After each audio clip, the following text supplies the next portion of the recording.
برادران ملت اسلامیہ، السلام علیکم ورحمۃ اللہ وبرکاتہ۔ الحمدللہ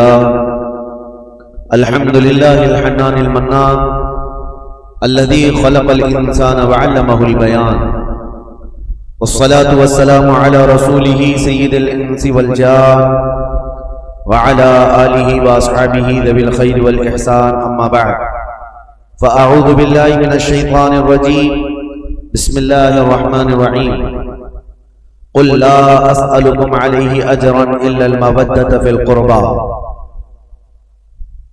صدق الله مولانا العظيم وبلغنا رسوله النبي الامين المتين المختار الكريم، ونحن على ذلك من الشاهدين والشاكرين والحمد لله رب العالمين۔ بارگاہ رسالت مواب صلی اللہ تعالی علیہ وسلم میں درود پاک کا ہدیہ پیش کریں۔ اللهم صل على سيدنا ومولانا محمد معدن الجود والكرم وآله واصحابه الكرام وابنه الكريم وبارك وسلم صلاة دائمة سرمدا ابدا۔ عزیزان گرامی وقار، آج محرم الحرام کی 10ویں شب ہے اور یہ شب غریباں بھی ہے۔ اس شب میں تاریخ کی بہت ساری ایسی سچائیاں چھپی ہوئی ہیں کہ جن کو بیان کرنے کے بعد دل رکھنے والے مومن کا کلیجہ منہ کو آ جاتا ہے۔ خاندان رسول صلی اللہ تعالی علیہ وسلم کے نو نہالوں کی ایک عظیم تاریخ آج کی رات سے وابستہ ہے، اور ہم نے یہ جو 10 روزہ مجالس سجائی محرم الحرام کی، اس کا خلاصہ آج کی رات ہے۔ کیونکہ ہر سال یہ 10 مجلسیں جو ہوتی ہیں پہلی محرم سے لے کر 10ویں تک، ہم ان میں الگ الگ موضوعات پر گفتگو کرتے ہیں، اور اس سال ہمارا یہ دستور تھا کہ تاریخ اسلام آپ کے سامنے رکھنی تھی، جو رسول کریم صلی اللہ تعالی علیہ وسلم کی بعثت سے پہلے، آپ کے اعلان نبوت سے پہلے سے لے کر جو عرب کے سیاسی، مذہبی، اخلاقی حالات اور پوری دنیا کے حالات اور دنیا کا، عرب کا جغرافیہ آپ کے سامنے رکھا، اور پھر نبی کریم صلی اللہ تعالی علیہ وسلم کی دعوت سے لے کر اسلام کی نشو و نما، ترویج و اشاعت بیان کی گئی۔ اس 10 روزہ مجالس میں پھر آپ نے چاروں خلفائے راشدین کے زمانے اور ان کے زمانوں میں ہونے والی فتوحات اسلامیہ اور عظیم عظیم کارنامے اس سال آپ کو سنائے گئے۔ عزیزان گرامی اوقات، آج کے دن سے میں نے اعلان جیسے کیا تھا کہ اب تاریخ کو ہم آگے لے کر کے چلتے ہیں۔ امیر معاویہ کی خلافت کا دور، ان کے حکومت کا دور ختم ہوا 60 ہجری میں۔ اب زمان میں خلافت کس کے ہاتھ میں آئے، ایک بہت اختلافی مسئلہ تھا، کنٹروورشل تھا۔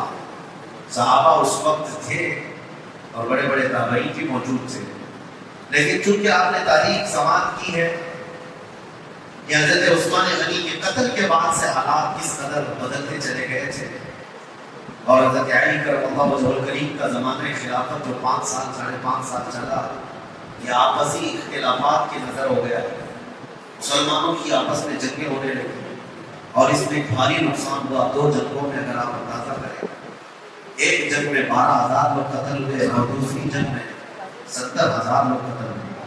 مسلمانوں کی بہت بڑی تعداد کا نقصان ہوا ایسا۔ تو ان کے بعد پھر امیر معاویہ نے 20 سال زمانِ حکومت کو سنبھالا۔ اب ایک مسئلہ یہ درپیش ہوا، جیسے کہ کل میں نے آپ کو بتایا، حضرت امیر معاویہ نے اپنے انتقال سے پہلے ہی اعلان کر دیا اپنے بیٹے کی خلافت میں، یزید کو اپنا جانشین بنا، اور یہ الزام ان کے سر پر رکھ کر کے امیر معاویہ کو بھی آج تک لوگ طعن و تشنیع کا شکار بناتے ہیں۔ حضرت امیر معاویہ تو بہت برا بھلا کہتے ہیں کہ یہ ساری ذمہ داری امیر معاویہ کے سر جاتی ہے۔ اگر وہ خلیفہ نہ بناتے یزید کو تو نہ کربلا ہوتا، نہ امام حسین شہید ہوتے، نہ ہی اتنے برے حالات ہوتے۔ یہ ساری چیزوں کے ذمہ دار امیر معاویہ ہیں۔ یہ سوال ایسا گردش کرتا ہے کہ ہمارے بھی بھولے والے لوگوں کے دلوں میں یہ بات آتی ہے کہ امیر معاویہ کو یہ نہیں کرنا چاہیے تھا، اپنے نالائق بیٹے کو خلیفہ کیسے مقرر کر دیا۔ پہلی چیز تو یہ ہے کہ کوئی ایک روایت بھی ایسی ثابت نہیں کہ جس میں امیر معاویہ یہ جان بوجھ کر کے کہ اس کا فسق و فجور، اس کی نالائکی ان کو معلوم تھی، اس کے باوجود بنایا، ایسی کوئی روایت نہیں۔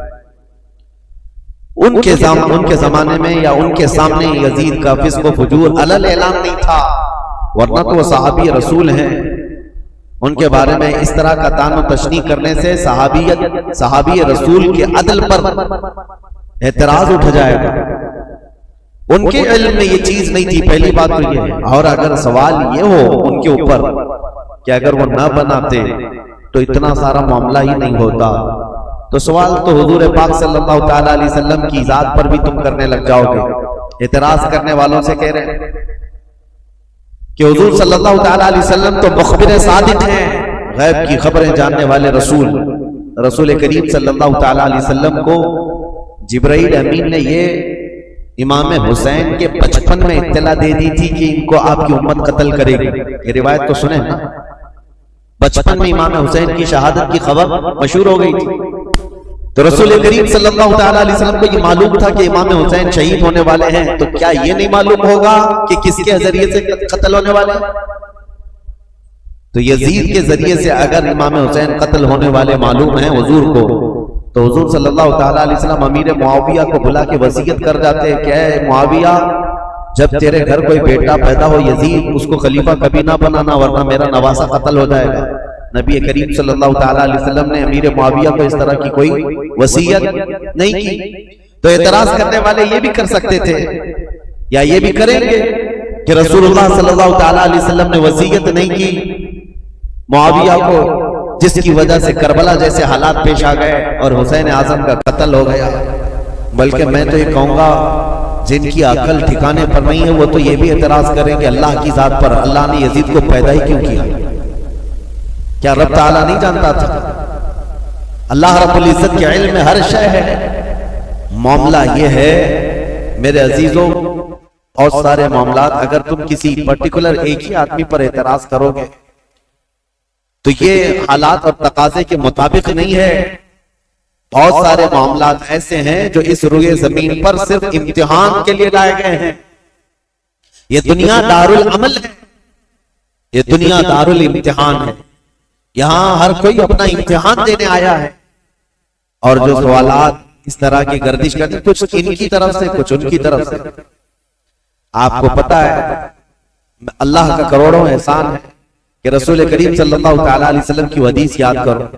حضور صلی اللہ علیہ وسلم نے حضرت علی سے فرمایا تھا کہ اے علی، ایک جماعت ایسی ہوگی جو تم سے محبت میں مبالغہ کرے گی، غلو کرے گی، اوور کرے گی اور گمراہ ہو کر دوزخ میں جائے گی، اور ایک جماعت ایسی ہوگی جو تم سے دشمنی کرے گی، نفرت کرے گی اور وہ بھی دوزخ میں جائے گی۔ بس وہ لوگ جنتی ہیں جو درمیان میں ہیں۔ حضرت علی رضی اللہ تعالیٰ عنہ کی اتنا برابر بھی توہین نہیں کرتے اور ان کی محبت میں، عقیدت میں اتنا غلو نہیں کرتے کہ ان کو نبی کے درجے تک پہنچائیں، اور اس جماعت کا نام اہل سنت و جماعت۔ اور الحمدللہ ہمیں اس بات کا فخر ہے کہ ہم مولا کائنات علی مرتضیٰ کی تعظیم کرتے ہیں، تکریم کرتے ہیں، لیکن نبوت کے درجے تک نہیں پہنچا۔ اب یہ معاملہ، اور کچھ جماعت ایسی ہے جو حضرت علی کا ہمیشہ طعن و تشنیع کرتے رہتی ہے، گستاخیاں کرتی رہتی ہے۔ تو اے سنیو، تم فخر کرو، نہ تمہارا شمار اللہ نے کھٹملوں میں رکھا ہے نہ چوہوں میں رکھا ہے۔ الحمدللہ کہ رسول پاک صلی اللہ تعالیٰ علیہ وسلم کے ان شیروں میں ہمارا شمار ہے جو حق بولتے ہیں اور ہر حق پر قائم رہتے ہیں۔ ہوتا یہ ہے کہ ادھر سے بھی ادھر سے بھی فساد مچایا جاتا ہے۔ حضرت علی کے خلاف کچھ جماعتیں بولتی ہیں، حضرت امیر معاویہ کے خلاف کچھ جماعتیں بولتی ہیں۔ اب حضرت علی رضی اللہ تعالیٰ عنہ اور کربلا کے واقعات کے متعلق جو لوگوں کو پیٹ میں درد ہے اور یہ کہتے ہیں، یہ مولانا لوگ بڑے بڑے واقعات سناتے ہیں، لمبی داستانیں سناتے ہیں، کربلا کے میدان میں یہ ہوا وہ ہوا۔ حسین اعظم کربلا کے میدان میں گئے تھے، ان کے سامنے ان کے بچے شہید ہو رہے تھے، کٹ رہے تھے، اور حسین کون ہے؟ رسول اللہ کے نواسے۔ حسین کون ہے؟ علی کے بیٹے۔ حسین کون ہے؟ فاطمہ کے جگر گوشت۔ ان کے ساتھ نسبتیں رضوان اللہ تعالی علیہ مجمعین۔ اتنے بڑے حسین اعظم اور صحابی رسول ہیں جس کے درجے کو کوئی غوث بھی نہیں پہنچ سکتا، یہ بات تو طے ہے۔ اب یہ سوال چوہوں کی طرف سے جو یہ کہتے ہیں کہ جب کربلا کے میدان میں وہ اپنے بچوں کو نہیں بچا سکے تو پھر کوئی غوث اور کوئی قطب کوئی ولی تمہارے پکارنے پر تمہاری مدد کیسے کر سکتے ہیں؟ تو ہمارا بھولا بھالا جوان جس کو پٹی پڑا دی جاتی ہے وہ سمجھتا ہاں کربلا کے میدان میں جب حسین اپنے بچوں کو نہیں بچا سکے تو پھر دوسرے ولی کیا بچائیں گے؟ اور کیوں ہم دوسرے اولیاء کو پکاریں گے مدد کے لیے؟ یہ اس طرح کے شوشے چھوڑے ہوئے ہیں. پہلے تو ان ظالموں کو یہ جواب دو، حسین اعظم رضی اللہ تعالیٰ عنہ کو کربلا کے میدان میں جان بچانے کے لیے نہیں بھیجا گیا تھا بلکہ اپنی جان دے کر اسلام بچانے بھیجا گیا تھا. وہ وہاں جان بچانے نہیں گئے تھے بلکہ اپنی جان کی قربانی دے کر اسلام بچانے گئے تھے. اگر وہ کوشش فرماتے یقیناً پورا دریائے فرات ان کے قدموں پر موجے مار رہا ہوتا. حقیقت بات ہے میرے عزیزوں، وہ دارالامتحان میں تھے. امتحان کے وقت وہ امت کو ایک عظیم درس دینے گئے ہوئے تھے. اس سے یہ ثابت نہیں ہوتا کہ وہ مدد نہیں کر سکتے، یہ مدد نہیں کر سکتے. ہم بغداد شریف میں تھے اور واپس آئے زیارت کے.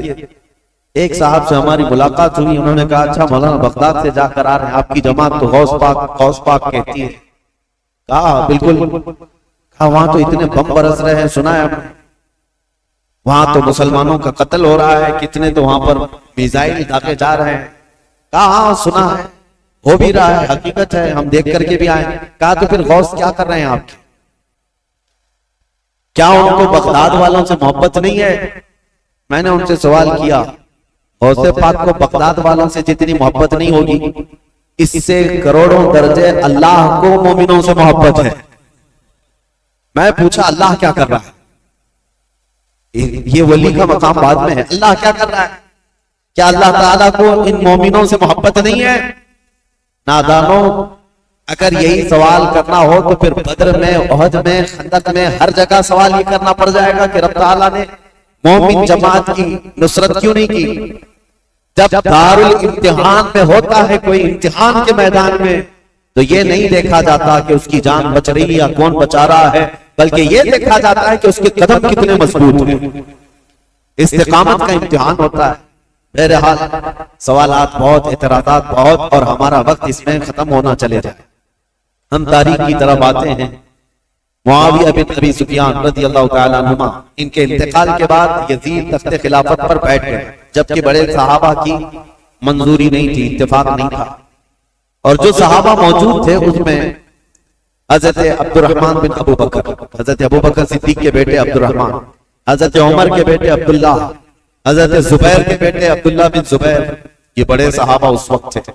اور حضرت حسین بن علی رضی اللہ تعالیٰ، ان چاروں نے انکار کر دیا تھا کہ یزید کی تولیت یا اس کی خلافت کو ہم تسلیم نہیں کرتے. اب مسئلہ یہ ہوا کہ یزید بیٹھتے ساتھ ساری جگہوں پر خط لکھنے شروع کر دیے کہ میری بیعت لے لو. اپنے باپ، میرے باپ نے اعلان کیا ہے اپنے انتقال سے پہلے، لہذا میں امیر المومنین.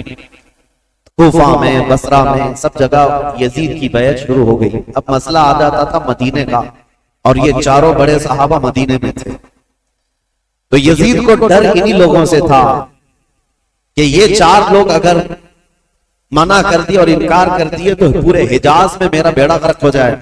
اور ان چاروں میں کوئی ایک بھی کھڑا ہو گیا اپنے خلیفہ ہونے کا اعلان کرتے ہوئے تو آدھی دنیا ان کی طرف مائل ہو جائے گی. اس لیے کہ یہ چاروں بڑی عظمت والے ہیں. ایک صدیق اکبر کا بیٹا، ایک فاروق اعظم کا بیٹا، ایک حیدر کرار کا بیٹا، ایک عبدالزبیر رضی اللہ تعالیٰ عنہ کا بیٹا.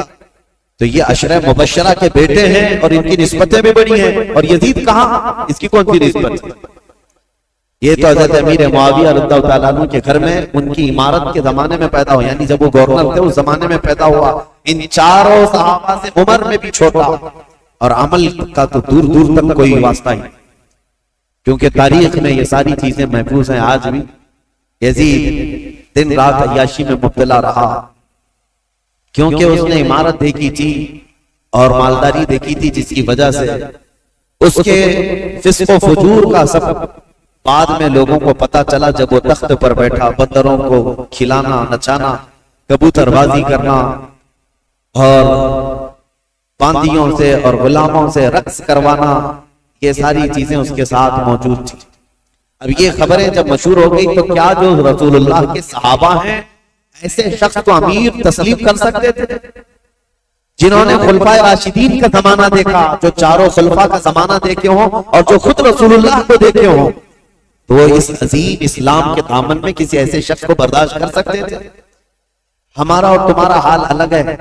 ہم نے ہر طرح کے امیروں کو دیکھا ہے، ہر طرح کے حاکموں کو دیکھا ہے، چوروں کو بھی دیکھا ہے، ڈاکوؤں کو بھی دیکھا ہے. ہمارے سامنے کسی نئے لیڈر کو لا کر اس کی تعریف کر دی جائے تو ہو سکتا ہے پھسل جائیں، کیونکہ بروں کو ہی دیکھتے آئے. لیکن وہ 4 صحابہ جو مدینے میں ہیں، ان کا حال تو ایسا تھا جنہوں نے رسول اللہ کو دیکھا، جنہوں نے صدیق اکبر کا زمانہ دیکھا اور فاروق اعظم کی عدالت دیکھی ہے، عثمان بن عفان کی سخاوت دیکھی اور حیدر کرار کی شجاعت دیکھی ہے. یہ خلفائے راشدین کا سنہرا دور دیکھے ہوئے صحابہ، ان کے سامنے کوئی آ کر کے یہ کہے دن رات عیاشی کرنے والا، باندیوں کو نچوانے والا اب مسلمانوں کا امیر المومنین بن گیا ہے، خلیفہ وقت ہے، کیسے تسلیم ہو سکتا ہے؟ ہوا یہ کہ اس نے بلا کر مشورہ لیا. مدینے میں اس وقت جو گورنر تھے ولید بن عقبہ، ولید بن عقبہ کو اس نے ایک خط لکھا اور کہا یہ جو بڑے لوگ موجود ہیں مدینے میں ان کو بلاؤ. عبد الرحمن بن ابو بکر، عبداللہ بن عمر کر کے ان کو میری بیعت لے لینا، تم وکیل بن جاؤ. ابھی تک حضرت امیر معاویہ کے انتقال کی خبر مدینے نہیں پہنچی تھی، سب جگہ مشہور نہیں ہوئی تھی. تو یزید کا خط آیا ولید بن عقبہ کے ہاتھ. ولید بن عقبہ ایک نرم دل آدمی تھا، لیکن پڑھتے ہی خط کو کانپنے لگ گیا. کہا یہ تو بہت بڑا کام ہے میرے سر پر جو ڈالا گیا ہے، یزید کو تو یہ لوگ تسلیم کر ہی نہیں سکتے، کیا کیا جائے؟ تو وہ ظالم مروان جس کی تاریخ ہے آپ نے سنا، حضرت عثمان ابن عفان کی مہر جس نے چرائی تھی، ان کے قتل کا جو سبب بنا تھا، مروان موجود تھا. اس سے ولید بن عقبہ نے مشورہ کیا کہ کیا کرنا چاہیے. کہا چاروں کو بلاؤ اور ان کے سامنے یہ مسئلہ رکھو، کہو کہ امیر معاویہ کا انتقال ہوا اور وہ اپنے انتقال سے پہلے اعلان کر کے جا چکے ہیں ان کا بیٹا خلیفہ ہے، لہٰذا تمہیں یہ بات ماننی پڑے گی اور بیعت کر لو. اگر وہ یہاں پر نہیں مانتے تو ان کا قتل کر دو. مروان نے سیدھے قتل کا مشورہ دیا. یہ بڑے صحابہ کے متعلق ولید بن عقبہ نے کہا ہرگز میں اپنے ہاتھ کو ان کے خون سے رنگین نہیں کر سکتا. پھر بھی اس نے بلوایا. یہ چاروں صحابہ کو جیسی بلایا گیا، حضرت حسین ابن علی رضی اللہ تعالی، اگرچہ مدینے کو خبر نہیں پہنچی تھی حضرت امیر معاویہ کے انتقال کی، لیکن چاروں کو احساس ہو گیا کہ گورنر اگر ہمیں بلا رہا ہے تو یہ ملک شام کی آئی ہوئی کوئی خبر ہے. وہ اپنی تیاری سے ہی گئے تھے. حضرت امام حسین اپنے چند ساتھیوں کو لے گئے تھے اور کہا میں اندر جا رہا ہوں، اگر آواز بلند ہو جائے تو تم آ جانا اور پھر معاملات طے کیے جائیں گے. حضرت حسین، حضرت عبداللہ بن زبیر، عبد الرحمن بن ابو بکر اور حضرت عبداللہ بن عمر، یہ چاروں دارالحکومت میں آئے، گورنر ہاؤس میں. اور اس وقت ولید بن عقبہ موجود تھا اور مروان بھی موجود تھا. اس نے خط پڑھ کر کے سنایا یزید کا خط آیا ہے اور وہ خلافت کا حقدار تھا، اس لیے امیر معاویہ نے اس کے خلیفہ ہونے کا اعلان کر دیا، لہذا میں اس کا وکیل ہوں، یزید امیر المومنین کی طرف سے میں تم سے بیعت لیتا ہوں. حضرت عبد الرحمن بن ابو بکر وہ موجود تھے اور یہ دونوں صاحب عبداللہ بن زبیر، عبداللہ بن عمر، یہ کھڑے ہو گئے. کہا ہمیں 1 دن کی مہلت دے دو، 1 دن کی مہلت دے دو. وہ نکلے. حضرت امام حسین کو اس نے پکڑ لیا. کہا کیونکہ اسے پتا تھا کہ اب یہاں مضبوط خلافت کا کوئی دعوے دار ہے تو حضرت علی کے بیٹے ہو سکتے ہیں، کیونکہ ان کی طرف پوری دنیا مائل تھی. حضرت امام حسین سے پوچھا تو حضرت امام حسین نے کہا سب سے پہلی بات تو یہ ہے کہ ہم جیسوں کو یہ زیب نہیں دیتا کہ یزید جیسا شخص خلافت کے تخت پر بیٹھ جائے. ہمیں یہ زیب نہیں دیتا کہ ایسی کوئی خبر بھی ہم سنیں، کیونکہ یہ تخت خلافت کسی بادشاہ کا نہیں، یہ رسول اللہ کی نیابت کا ہے. رسول کریم صلی اللہ تعالی علیہ وسلم کی سنتیں جس کے اندر نہیں، وہ ان کی نیابت کیا کر سکتا ہے؟ تو ولید بن عقبہ نے کہا معاملہ گرم ہو جائے گا، حسین تو تیار نہیں. پھر کہا نہیں، آپ کو تو بیعت کرنا ہوگا. حضرت امام حسین نے کہا میں اس طرح چھپ کر بیعت کرنے والا نہیں، جب سارے مدینے والے سب لوگ بیعت کریں گے تب میں بھی علی اعلان آؤں گا، سب کے ساتھ آؤں گا. آج مجھے جانے دو. ولید بن عقبہ نے ان کو بھی جانے دیا. ٹھیک ہے. جیسے یہ گئے، مروان بن حکم کھڑا ہوا اور کہا ولید بن عقبہ کو، کہا کہ تو نے بہت بڑا موقع گنوا لیا، آج ان کو قتل کر دینے کا سب سے بہترین موقع تھا، تو گنوا لیا، اور تو آج ان سے بیعت نہیں لے سکا۔ مروان کہہ رہا ہے دیکھ لینا زندگی پر اب تجھے حسین سے بیعت کبھی نہیں مل سکی، ایک بار وہ یہاں سے جا چکے ہیں، حسین کبھی بھی بیعت نہیں کر سکتے، تیرے لیے اچھا موقع تھا۔ ولید بن عقبہ نے کہا میرے لیے ساری دنیا آ جائے لیکن میں حسین کے خون سے اپنا ہاتھ رنگین نہیں کر سکتا، اس لیے کہ وہ رسول اللہ کے قرابت دار نواز ہیں۔ تو مروان بن حکم نے ولید بن عقبہ کی شکایت لکھ کر کے بھیجی یزید کے پاس کہ اس کی نرم دلی کی وجہ سے یہ چاروں چلے گئے۔ اور ہوا کیا، عبداللہ بن زبیر اور عبداللہ بن عمر رات کے وقت ہی اپنا سامان لیے اور مکہ چلے گئے، مدینہ طیبہ چھوڑ کر چلے گئے کہ دوسرے دن پھر یہ گورنر بلائے گا اور زبردستی کرے گا، لیکن مکہ میں جائیں گے تو حرم پاک میں خانہ کعبہ کے اطراف کوئی کسی کو زور زبردستی نہیں کر سکتا جو حرم میں جائے گا، جنگ بھی حرام ہے، قتل و قتال بھی حرام ہے۔ تو یہ صحابہ وہاں چلے گئے اور وہاں جا کر انہوں نے پناہ لی۔ اب امام حسین مدینہ میں تھے، دوسرا دن آیا تو پھر دوسرے دن پھر اس نے بلایا ولید بن عقبہ نے کہ آؤ۔ امام حسین رضی اللہ تعالیٰ عنہ نے آج پھر کہا کہ نہیں، میں اس بیعت کے لیے راضی نہیں ہوں اور مجھے زور زبردستی نہ کیا جائے۔ ولید بن عقبہ نے کہا اے حسین ابن علی، میں آپ کی تعظیم کرتا ہوں، آپ کی عزت کرتا ہوں، لیکن میرے اوپر ملک شام کا حکم آیا ہے، پریشر میں ہے، میرے اوپر دباؤ ہے، لہٰذا ایک ہی راستہ ہے کہ آپ یا تو میرے اس شہر میں یا حدود میں نہ رہیں جہاں میری گورنری ہے، یا تو بیعت کر لیجیے۔ امام حسین نے کہا میں شہر تو چھوڑ دوں گا لیکن بیعت نہیں کروں۔ اور کون سے شہر چھوڑنے کی بات؟ مدینۃ الرسول۔ امام حسین اپنے خاندان والوں کو آ کر بتاتے ہیں، اور امام حسین نے اہل بیت کے گھرانے میں یہ بات بتائی کہ آج ہمارے لیے ایسی حالت آ گئی ہے، مدینے میں رہنا ہے تو ہمیں اس کی بیعت قبول کرنا ہوگا اور اس کو امیر المومنین تسلیم کرنا ہوگا، یا تو پھر مدینے سے باہر نکل کر جیسے میرے دو بھائی مکہ چلے گئے، عبداللہ بن زبیر اور عبداللہ بن عمر، اسی طرح مجھے بھی مکہ حرم کعبہ میں جانا ہوگا۔ اہل بیت کا بچہ بچہ کہنے لگا رسول کریم صلی اللہ تعالی علیہ وسلم کا شہر چھوٹ رہا ہے، اے امام علی مقام، اس کو گوارا کر لیں گے لیکن رسول اللہ کی شریعت چھوٹ جائے یہ گوارا نہ کریں۔ حضور کے شریعت پر اور اسلام کی تاریخ میں ایسا کوئی دھبا آ جائے یہ گوارا نہ ہو۔ میں آپ کو بتاتا ہوں یہ مسئلہ کتنا اہم تھا، ظالموں کو پتہ نہیں جو اوپر اوپر کی تاریخ پڑھتے ہیں اور بک بک کر کے ٹی وی میں چلے جاتے ہیں کہ امام حسین نے خواہ مخواہ اپنے بچوں کو جھونک دیا کربلا کے میدان میں، اور یہ سیاسی جنگ تھی نعوذ باللہ۔ اور بعض یہ کہتے ہیں کہ خروج کیا، خروج کا مطلب ہوتا ہے بغاوت کیا، جب ایک امیر المومنین ہو گیا تھا، خلیفہ وقت ہو گیا تھا، تو امام حسین بغاوت کر کے کیوں گئے؟ اس طرح کے جو اعتراضات کرتے ہیں ان ظالم ناعاقبت اندیشوں کو خبر تک نہیں ہے تاریخ کی سچائیاں، انہیں معلوم بھی نہیں ہے۔ یہ ہو سکتا ہے یزید کی ذریت کے لوگ ہوں یا یزید کے مشاغل اور اس کے کاموں سے اتفاق رکھتے ہوں، اسی لیے اس کو آج بھی رضی اللہ عنہ لکھتے ہیں۔ آج بھی ایسی قوم موجود ہے، ایک طرف رسول اللہ کا پورا گھرانہ ہے، کیا امام حسین جن کو رسول کریم صلی اللہ تعالی علیہ وسلم نے اپنی گود میں رکھ کر پالا ہو، بلکہ سیدنا ابو ہریرہ سے روایت ہے کہ حضور صلی اللہ تعالی علیہ وسلم امام حسین کا لعاب پاک، امام حسین کا لعاب تھوک خود حضور صلی اللہ علیہ وسلم اس طرح چوستے تھے۔ حدیث کے الفاظ ہیں کہ یمتص رسول اللہ صلی اللہ تعالی علیہ وسلم لعاب الحسین کما یمتص التمر، حسین کا لعاب رسول اللہ ایسے چوستے جیسے کوئی کھجور چوس رہا ہو۔ جس کے حلق میں نبی کریم صلی اللہ تعالی علیہ وسلم کا لعاب پاک گیا ہو، کیا وہ ناحق فیصلہ کرے گا؟ کیا وہ زور زبردستی رسول اللہ کے خاندان کو جنگ کے میدان میں جھونک دے گا؟ بات اتنی تھی کہ امام حسین کی نگاہیں بہت دور تک دیکھ رہی تھی، آج تک دیکھ رہی تھی۔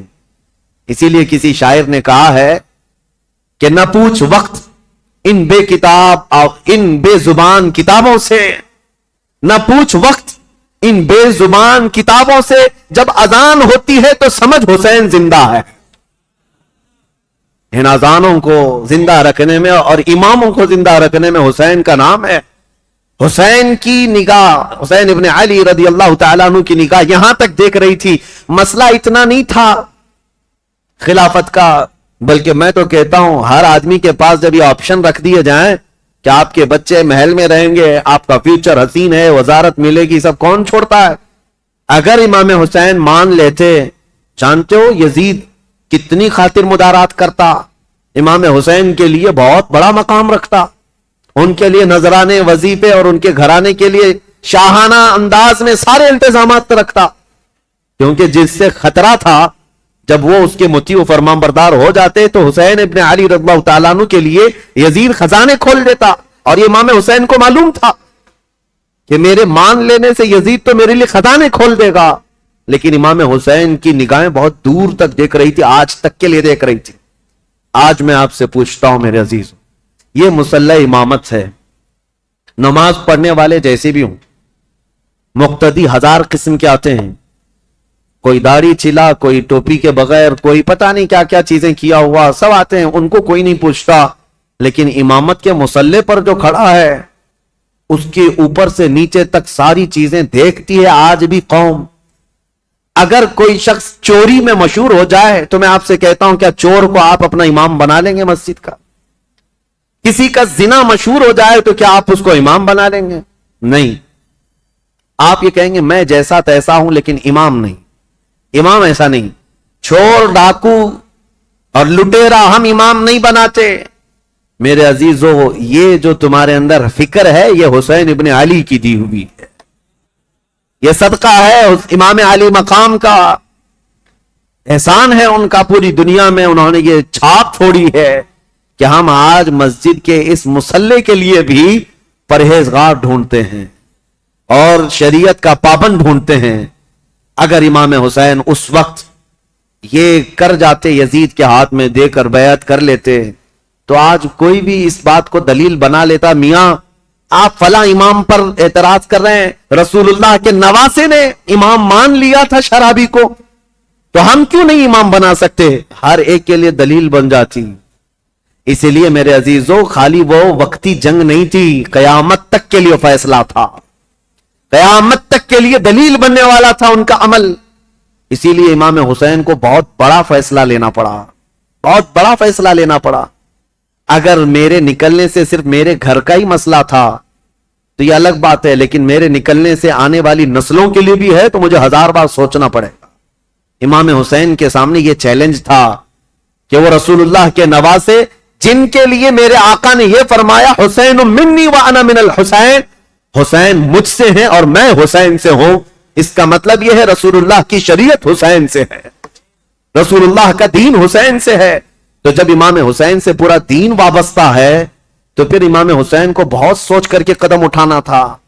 ظالموں، خالی صرف اتنا بک بک کہہ دینا کہ وہ خامخواہ اپنے خاندان کو میدان جنگ میں جھونک دیے اور سیاسی جنگ تھی یا بغاوت کیا، اپنی آخرت خراب کرتے ہو، اپنی آخرت برباد کرتے ہو، تمہیں خبر بھی نہیں ہے۔ تمہارے ساتھ اگر ایسے معاملات آ جائیں تب پتا چلے گا، دین کی تھوڑی بہت بھی سوجھ بوجھ رکھتے ہو تو ایسی حرکت کبھی نہیں کر سکتے۔ اب امام حسین گھر والوں کو آ کر بتاتے ہیں، گھر والے تیار ہوئے، ٹھیک ہے مدینہ رسول چھوڑ کر جائیں گے، اور وہ رات بھی آ گئی جب رسول اللہ کا یہ عظیم نواسہ مدینے سے رخصت ہو رہا ہے، جہاں ان کی پیدائش ہوئی 4 ہجری شعبان المعظم کا مہینہ تھا جب امام حسین مدینے میں پیدا ہوئے تھے۔ اس دن رسول کریم صلی اللہ تعالی علیہ وسلم کو اتنی خوشی ہوئی تھی، اور پتہ ہے آپ کی ولادت سے پہلے حضور کی چچی ام الفضل حضرت عباس کی بیوی حضرت ام الفضل یہ آئی تھی، خواب دیکھ کر کے ڈر کر کے آئی اور کہا یا رسول اللہ صلی اللہ علیہ وسلم میں بہت ہی عجیب خواب دیکھ کر کے آئی ہوں، مجھے ڈر ہے۔ کہا کیا دیکھی ہو؟ کہا بیان کرنے سے مجھے ڈر لگتا ہے۔ کہا بتائیں تو صحیح خواب کیا ہے؟ تو چچی ام الفضل نے کہا تھا میں نے کل خواب میں دیکھا آپ کے جسم کا ایک ٹکڑا کٹ گیا اور میری گود میں گرا ہے۔ حضور نے فرمایا گھبرانے کی ضرورت نہیں، فاطمہ کے گھر بیٹا پیدا ہوگا اور وہ پرورش کے لیے تمہاری گود میں ڈالا جائے گا، اور فاطمہ کا بیٹا میرے جسم کا ٹکڑا ہے۔ جو رسول کریم صلی اللہ تعالی علیہ وسلم نے جس کو اپنے جسم کا ٹکڑا کہا وہ مدینے میں پروان چڑھا ہے اور مدینے میں آنکھیں کھولی ہیں، خطبہ رسول کو سنا ہے، حسین پرورش ہے صحابہ کی جھرمٹ میں، ماں فاطمہ الزہرا اور باپ حیدر کرار، نانا رسولوں کا سردار۔ اس عظیم جوان کو میدان میں اترنے کے لیے اب جو وقت آیا وہ عجیب اتفاق تھا کہ اپنا شہر چھوڑنا ہوا۔ امام حسین کہتے ہیں میرے نانا نے یہ فرمایا تھا کہ ہر نبی اس جگہ دفن ہوتا ہے جو جگہ اسے سب سے زیادہ محبوب ہوتی، لہذا سید الانبیاء جہاں دفن ہے تو مدینہ ان کو سب سے زیادہ محبوب ہے۔ لیکن عجیب اتفاق ہے اے حسین، رسول کا جو سب سے محبوب علاقہ ہے وہ مجھ سے چھوٹا چلا جا رہا ہے۔ امام حسین اپنے خاندان کو لے کر حضور صلی اللہ علیہ وسلم کے روضے پر آئے اور آتے ساتھ رو پڑے، کہا نانا جان یہ وہی شہر ہے جہاں میں آپ کے کندھوں کی سواری کرتا تھا، یہاں کے در و دیوار گواہ ہیں اور یہاں موجود لوگ بھی گواہ ہیں کہ آپ سے جو میری محبت تھی یا مجھ سے جو آپ کی محبت تھی اس کے قصے مشہور ہیں۔ لیکن آج میں مدینے سے رخصت ہو رہا ہوں، اس لیے نہیں کہ مجھے کوئی جائیداد بنانی ہے، صرف اس لیے کہ آپ کے دین پر کوئی آنچ آنے نہ پائے۔ امام حسین حضور اکرم صلی اللہ تعالی علیہ وسلم کے روضہ اطہر سے اجازت لیتے ہوئے نکلے تھے۔ مدینے والے کہتے ہیں وہ عجیب سما تھا کہ مدینے والے دیکھتے رہ گئے۔ اہل بیت کا قافلہ جب نکل رہا تھا، اس میں حضرت امام حسین کے بھتیجے، بیٹے، بیٹیاں، بہن اور کئی لوگ شامل تھے۔ یہ قافلہ بعد میں بڑھتا چلا گیا لیکن مدینے سے نکلنے والے قافلے میں اتنے تھے۔ اور پھر امام حسین اپنی والدہ ماجدہ سیدہ کائنات فاطمہ الزہرا کی قبر کے پاس آئے اور بے اختیار رو پڑے، اپنی ماں کو آخری مرتبہ سلام کہہ رہے تھے۔ مدینے والے کہتے ہیں کہ حسین کا جانا ہم نے دیکھا تھا، حسین واپس مدینے کبھی نہ آئے، اور مدینے والے روکتے رہے کہ ہم آپ کی بیعت بھی کریں گے اور آپ کی حمایت بھی کریں گے، آپ مدینے سے نہ جائیں۔ کئی لوگ آپ کے جبے کو تھام کر پکڑے ہوئے تھے، کہا ہم آپ کو چلتا پھرتا دیکھتے ہیں تو رسول اللہ کی یاد آتی، ہم آپ کو یہاں محسوس کرتے ہیں تو ہمیں نبی پاک کی خوشبوئیں محسوس ہوتی ہیں، آپ اگر مدینہ خالی کر کے جائیں تو ہمیں بتائیں رسول اللہ کے گھر میں اب بچا کون؟ آپ کے بھائی شہید ہو چکے، امام حسن، آپ کے باپ بھی نہیں ہیں، رسول اللہ کے گھر کی ایک نشانی آپ ہیں اور آپ جا رہے ہیں اور اپنی اولاد کو بھی لے جا رہے ہیں۔ کیا مدینہ رسول اللہ کے گھر سے خالی ہو جائے گا؟ اگر رسول اللہ کا گھر یہاں نہیں ہے تو پھر کس کا گھر رہے گا؟ مدینے والوں کی وہاں پر جو بہتابی تھی، آہو فغان تھے، یہاں تک کہ وہ لوگ لڑنے کو تیار ہوئے اور تلواریں نکال چکے تھے۔ کہا حسین ابن علی ہماری تلواریں ہیں، آپ کے ساتھ ہیں، اللہ کا واسطہ دیتے ہیں آپ نہ جائیں۔ امام حسین نے ایک ہی جملہ کہا میں رہ تو جاؤں گا تمہاری باتوں پر، لیکن کل کو جو عیاش لڑکا بیٹھا ہوا ہے تخت خلافت پر یعنی یزید، یہ مقابلے کے لیے مدینہ بھی فوج بھیج دے گا اور حرم رسول کو میں مسلمانوں کے خون سے رنگین نہیں کر سکتا، نبی پاک کا شہر میری وجہ سے خون آلود ہو جائے مجھے یہ گوارا نہیں، میں میرے نبی پاک کے شہر کا حد درجہ احترام کرتا ہوں، مجھے جانے دو۔ یہ قافلہ مدینے والوں کی آنکھوں سے اوجھل ہو گیا۔ مدینے والے کہتے ہیں راتوں کی نیند غائب ہو گئی، ہمارا چین و سکون غرق ہو گیا۔ ہم اہل بیت کے اس گھر پر آتے تھے جو رسول اللہ کے حجرے سے لگا ہوا تھا، جہاں کبھی سیدہ کائنات فاطمہ الزہرا رہا کرتی تھی۔ حضرت فاطمہ کا وہ مکان جو آج رسول اللہ کی جالیوں کے اندر آ گیا ہے، اہل مدینہ کہتے ہیں اس گھر کے اطراف ہم گھومتے تھے، اس لیے کہ ہمیں پتا ہے اس گھر کی تاریخ کہ حضور اگر اس گھر کے اندر بیٹھے ہوتے اور قرآن اترنا ہوتا تو جبرائیل دروازے پر کھڑے ہو کر پہلے اجازت لیتے پھر گھر میں آتے تھے۔ دوسری جگہوں پر جبرائیل امین براہ راست حضور پر وحی لے کر آتے تھے، آیتیں لے کر آتے، لیکن جب فاطمہ الزہرا کے گھر میں حضور ہوتے تھے تو جبرائیل اجازت لے کر آتے تھے۔ اہل مدینہ کہتے ہیں وہ گھر خالی ہو چکا تھا، اس گھر کے اندر اب کوئی نہیں تھا۔ اہل بیت نبوت کا یہ گھرانہ، رسول اللہ کا یہ خاندان سب چل پڑا تھا۔ مدینے والے کہتے بھی تھے کہ کیسا وقت آ گیا کہ آج نبی پاک نے جس مدینے کو عظمت کا بلند مقام دے دیا، اس مدینے میں ان کے ہی گھر کے لوگ رہنے کے لیے آج پریشان کیے جا رہے ہیں، ستائے جا رہے ہیں اور یہاں سے ہجرت کرنے پر مجبور کیے گئے۔ امام حسین ابن علی رضی اللہ تعالیٰ اپنے خاندان سمیت نکل کر کے مکہ مکرمہ پہنچے۔ شعبان المعظم کا مہینہ تھا، تقریباً 4 تاریخ تھی جو حضرت امام حسین کی پیدائش کی تاریخ۔ جب تقریباً 4 شعبان کو مکہ مکرمہ میں داخل ہوئے، مکہ والوں نے شاندار استقبال کیا. عبداللہ بن زبیر بھی وہاں تھے، عبداللہ بن عمر بھی وہاں تھے. انہوں نے کہا حسین ابن علی آپ آ گئے مدینے سے سلامتی کے ساتھ، اہلاً و سہلاً مرحبا، آپ کے لیے مبارکبادی ہو. ولید بن عقبہ سے، مروان بن حکم سے، یزید سے آپ نے جان بچا لی، اب امن و امان میں آپ رہیں. مکہ مکرمہ میں یہ خاندان نبوت، اہل بیت کا گھرانہ خوشحالی کے ساتھ رہ رہا تھا. لیکن برا ہو ان کوفی شیعوں کا. شیعان علی ایک جماعت ہے جو بعد میں چل کر شیعہ کہتے ہیں نا، شیعہ کا مطلب حمایتی. حضرت علی رضی اللہ تعالیٰ عنہ کے حمایتیوں کی ایک جماعت تھی، شیعان علی ان کو کہا جاتا تھا، جو کوفہ میں رہتے تھے برسوں سے، حضرت علی کے زمانے سے تھے، کیونکہ حضرت علی نے بھی دارالخلافہ کوفہ کو بنایا تھا. اور حضرت علی کے بعد امام حسن بھی وہاں رہے کوفہ میں، اور اس کے بعد وہ ہجرت کر کے مدینے چلے گئے. تب پھر امام حسین بھی گئے تھے. تو کوفہ والوں کا تعلق حضرت علی کے گھرانے سے پہلے سے تھا. اور امام حسین کی یہ تاریخ میں آپ کو بتاتا ہوں کہ جب امیر معاویہ یعنی حکومت کر رہے تھے، اس وقت بھی کوفہ والے امام حسین کو خط لکھ کر بلا رہے تھے کہ امیر معاویہ کو معزول کر دیتے ہیں، آپ آ جائیے. امام حسین نے منع کیا، کہا کہ میں پھر سے وہ عظیم جنگیں دیکھنا نہیں چاہتا ہوں جو میرے باپ کے زمانے میں ہوئی ہیں.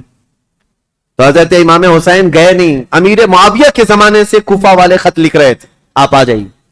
آپ جب امیر معاویہ کا انتقال ہو گیا اور یزید تخت خلافت پر بیٹھ گیا تو کوفہ والوں نے ایک میٹنگ کی. کوفہ عراق کا ایک شہر ہے، عراق میں آج بھی وہ شہر موجود ہے. اور جتنے اہل بیت سے محبت کرنے والے لوگ تھے سب جمع ہوئے اور میٹنگ کیا. اور وہ ایک شخص کے گھر میں میٹنگ ہوئی جس کا نام مسلم بن سرد بتایا گیا ہے.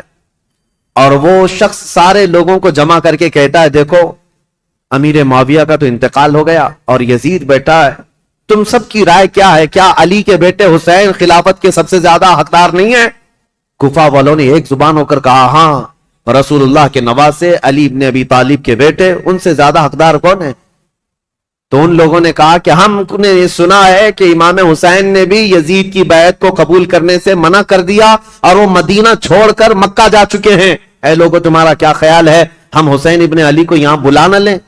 ہم کوفہ بلا لیتے ہیں اور یہاں بلا کر ان کی خلافت کو تسلیم کرتے ہیں، ان کے ہاتھ میں بیعت کر لیں گے، اور پھر دھیرے دھیرے پورا حجاز امام حسین کے ہاتھ پر بیعت کر لے گا، پورا عرب بیعت کر لے گا، اور یزید کو ہم اتار دیں گے تخت خلافت سے. تو کوفہ والے اس بات پر سب اتفاق، اور پھر سارے لوگوں نے مل کر کے خط لکھا امام حسین کے نام پر. عبداللہ بن صبح حمدانی نام سے ایک شخص تھا، اس کے ہاتھ میں خط دے کر بھیجے جس میں کوفہ کے بڑے رئیس اور ذمہ دار جو لوگ تھے، وہاں کے جو سردار تھے، ان کی دستخطیں تھیں، ان کی مہریں لگی ہوئی تھیں. یہ خط رمضان کی 10 تاریخ کو آیا. کہاں؟ مکہ مکرمہ میں. مکہ مکرمہ میں امام حسین کے پاس یہ خط آیا تو امام حسین نے دیکھا، اس میں یہ لکھا ہوا تھا، کوفہ والوں نے لکھا تھا، اللہ کی حمد و ثنا کے بعد، حضور کی صلاۃ و سلام کے بعد کہا امیر معاویہ کا انتقال ہو گیا اور ان کے بعد یزید جیسا فاسق و فاجر شخص بیٹا ہے، لہذا ہم اس کی امارت اور اس کی خلافت کو نہیں تسلیم کرتے. اے علی کے بیٹے حسین، آپ تشریف لے آئیں، ہمارے سر پر کوئی امام نہیں ہے، آپ تشریف لائیں، ہم آپ کے ہاتھ پر بیعت کرتے ہیں. یہ خط کا مضمون تھا. امام حسین رضی اللہ تعالیٰ عنہ نے یہ حرم کعبہ میں اس خط کو پڑھا، اس کے بعد لوگوں سے پوچھا، اب سنیے، کوئی ایک شخص نے بھی اس بات پر رضامندی کا اظہار نہیں کیا. جو بڑے صحابہ تھے انہوں نے کہا کوفہ والوں کی بات پر کبھی یقین نہیں کیا جا سکتا، یہ غدار لوگ ہیں، دھوکہ دے دیتے ہیں، یہ غدار لوگ ہیں، دھوکہ دیتے ہیں. آپ کے باپ کو بھی کوفہ میں شہید کیا گیا، آپ کے بھائی کو بھی شہید کیا گیا ہے، اب آپ وہاں کیوں جانا چاہتے ہیں؟ مت جائیں، مکہ آپ کے لیے امن و امان کے ساتھ. حضرت امام حسین نے ان خطوط کو نظر انداز کر دیا. لیکن 2-3 دن کے بعد تقریباً 53 یا 55 لوگ کوفہ سے چل کر کے مکہ مکرمہ آئے، اور طواف کعبہ کے بعد سب امام حسین کے پاس نظر و نیاز لے کر کے آئے، اور اس کے بعد پھر خطوط لے کر آئے، کوفہ والوں کے حالات بتائے. امام حسین نے دوبارہ صحابہ سے مشورہ کیا کہ کیا کرنا چاہیے. تب پھر صحابہ نے وہی بات کی، کوفہ والے غدار قسم کے لوگ ہیں، طبیعت کے اندر ان کے استقامت نہیں، کسی ایک بات پر جمتے نہیں ہیں، آپ مت جائیں۔ دوسری مرتبہ بھی امام حسین صبر کر کے رہ گئے۔ رمضان کا مہینہ ختم ہونے کو آیا، تقریباً خطوط کا سلسلہ جاری رہا، اتنے کہ 10,000 کے قریب لوگوں نے امام حسین کو دعوت دی، اور اخیر میں یہ دعوت دی کہ اے حسین ابن علی، کل قیامت کے دن اگر اللہ تعالی ہم سے یہ سوال کر لے کہ فاسق و فاجر معاویہ کے بیٹے سے تم نے بیعت کیسے کی، اس کو امیر کیسے بنایا، تو ہم اللہ کی بارگاہ میں قیامت میں یہ جواب دیں گے کہ اے رب العالمین، ہم نے تو رسول اللہ کے نواسے کو بلایا تھا مگر انہوں نے انکار کیا، تو ہمارے پاس کوئی چارہ نہیں تھا، اس لیے ہم نے یزید کی بیعت کر لی۔ یہ تو ایموشنل بلیک میلنگ ہے۔ بہت سارے لوگ آج ہمیں یوں بولتے ہیں پروگرام کی تاریخ دے دیجئے نہیں تو پورا علاقہ دیوبندی ہو جائے، پروگرام کی تاریخ دے دیجئے نہیں تو یہاں ایسا ہو جائے۔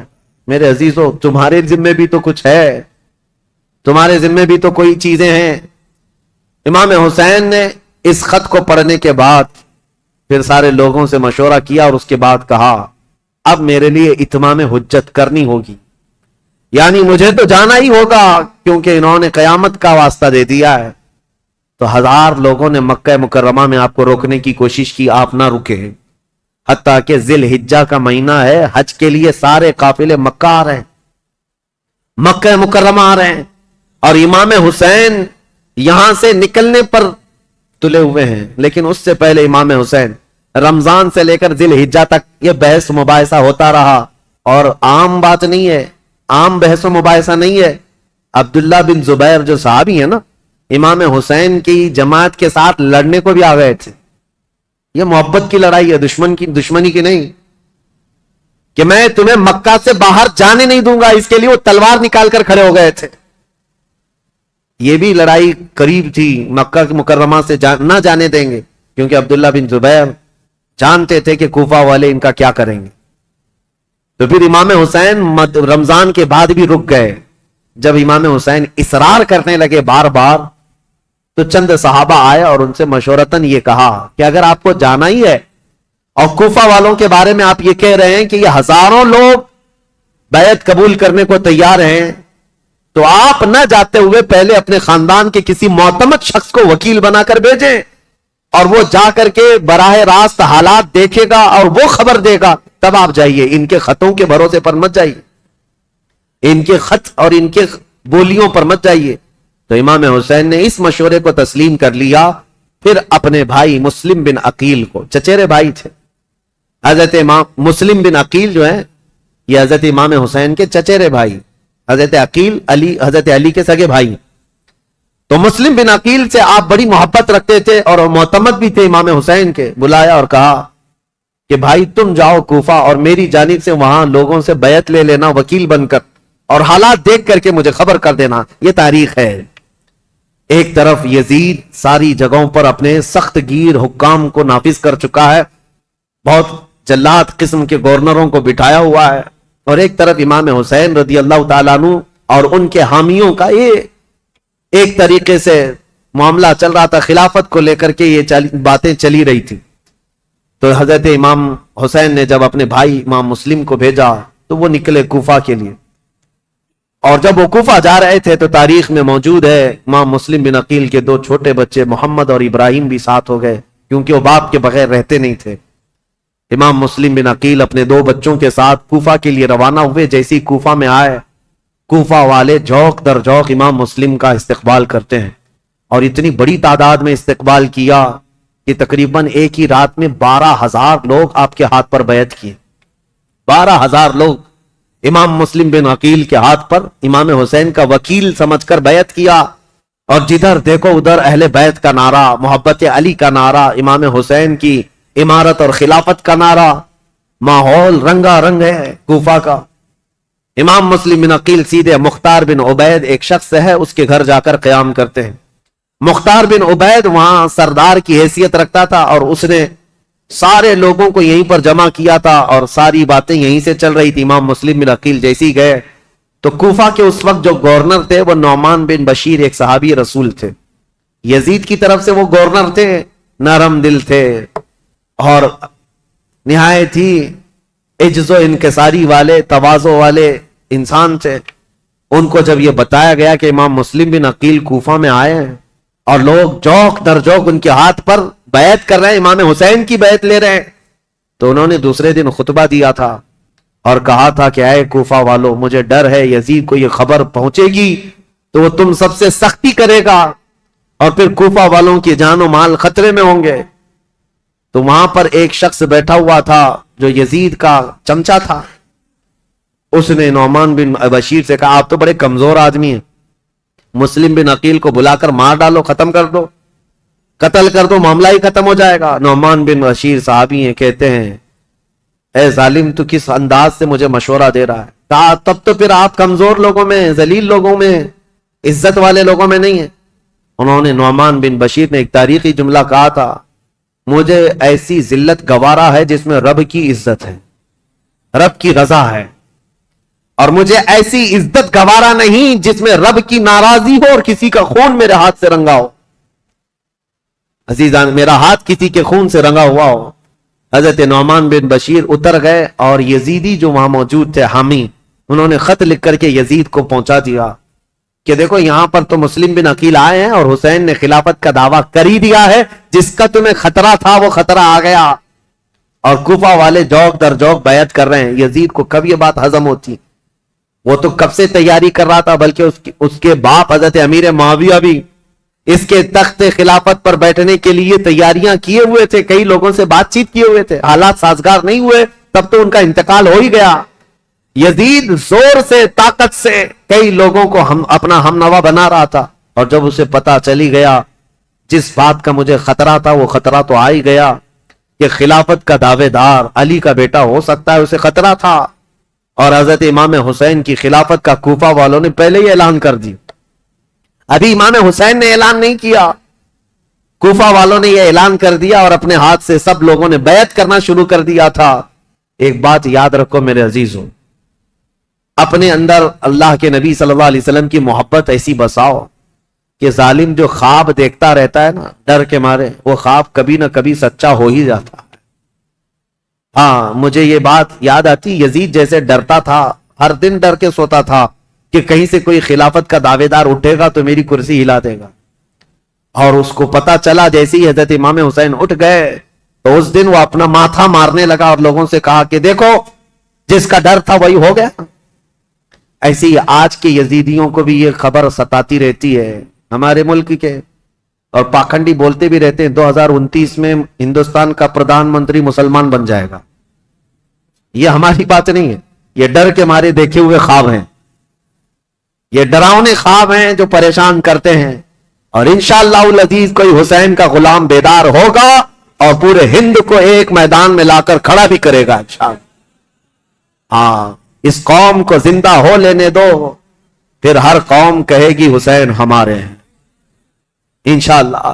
حضرت امام حسین کی طرف سے امام مسلم بن عقیل نے بیعت لینی شروع کی تو یہاں کوفہ پورا کا پورا ان کے دامن میں آ گیا۔ روزانہ ایک ایک گھر پر دعوت ہے امام مسلم بن عقیل کو، ارے وہ چلنے تک نہیں دیتے، ان کے شہزادوں کو سواریاں بنا لیتے، ان کے شہزادوں کو اپنی سواریوں پر بٹھا لیتے، اپنے کندھوں کو سواری بنا دیتے، اس طرح کی محبت پیش کرتے رہے۔ اور پھر امام مسلم بن عقیل نے امام حسین کو خط لکھا کہ حالات بہت اچھے ہیں، کوفہ والے پورے ایک آواز ہو کر آپ کی خلافت کا اعلان کر رہے ہیں، آپ کو جلدی تشریف لانا چاہیے اور آپ کی خلافت کا اعلان ہونا چاہیے۔ امام مسلم بن عقیل نے خط لکھ کر بھیجا، جس کام کے لیے آپ کو بھیجا گیا تھا وہ کام تو آپ نے کیا، عینی گواہ بھی تھے، آنکھوں سے دیکھا ہوا حال بیان کر دیا۔ اب امام حسین کے پاس جب یہ خط آیا تو اب مجھے بتاؤ، مکہ والے جو صحابہ امام حسین کو روک رہے تھے مت جاؤ مت جاؤ، امام حسین نے کہا تمہارے مشورے پر میں اپنے بھائی کو بھیجا، میرے بھائی نے بھی وہی خبر دی جو کوفہ والے اپنے خطوں میں لکھ کر کے بھیج رہے تھے، میرے بھائی پر تو مجھے اعتماد ہے، انہوں نے جو دیکھا وہ سچ بتایا۔ یہ خط تو آیا لیکن یزید کے ہاں سے جو معاملات سنگ دل کے بدلے اس طرح کہ اس نے مروان بن حکم کو بلایا اور پوچھا کہ یہ اس فتنے کو کیسے ختم کریں، یہ بغاوت کو کیسے سرو کریں، تو اس نے مشورہ دیا کہ نعمان بن بشیر یہ کمزور دل آدمی ہے، نرم دل آدمی ہے، اس کو اتار دو، حالانکہ صحابی رسول تھے، کہا اس کو اتار دو، اور عبید اللہ ابن زیاد یہ ایک نہایت ہی ظالم قسم کا جلاد آدمی تھا. اور اس کی ماں کے متعلق ہی مشہور تھا جو زنا کرتی یا کرواتی رہی جس سے پیدا ہوا, اور اس کی ظلم کی داستانیں لوگوں میں مشہور تھیں. یہ بصرہ کا گورنر تھا. یزید نے فوراً لیٹر لکھ کر بھیجا کہ یہاں سے عبید اللہ بن زیاد سیدھے کوفہ جائے اور وہاں کے حالات کو اپنے ہاتھ میں کنٹرول کرے. عبید اللہ بن زیاد جیسی یزید کا خط آیا وہ کوفہ نکلا.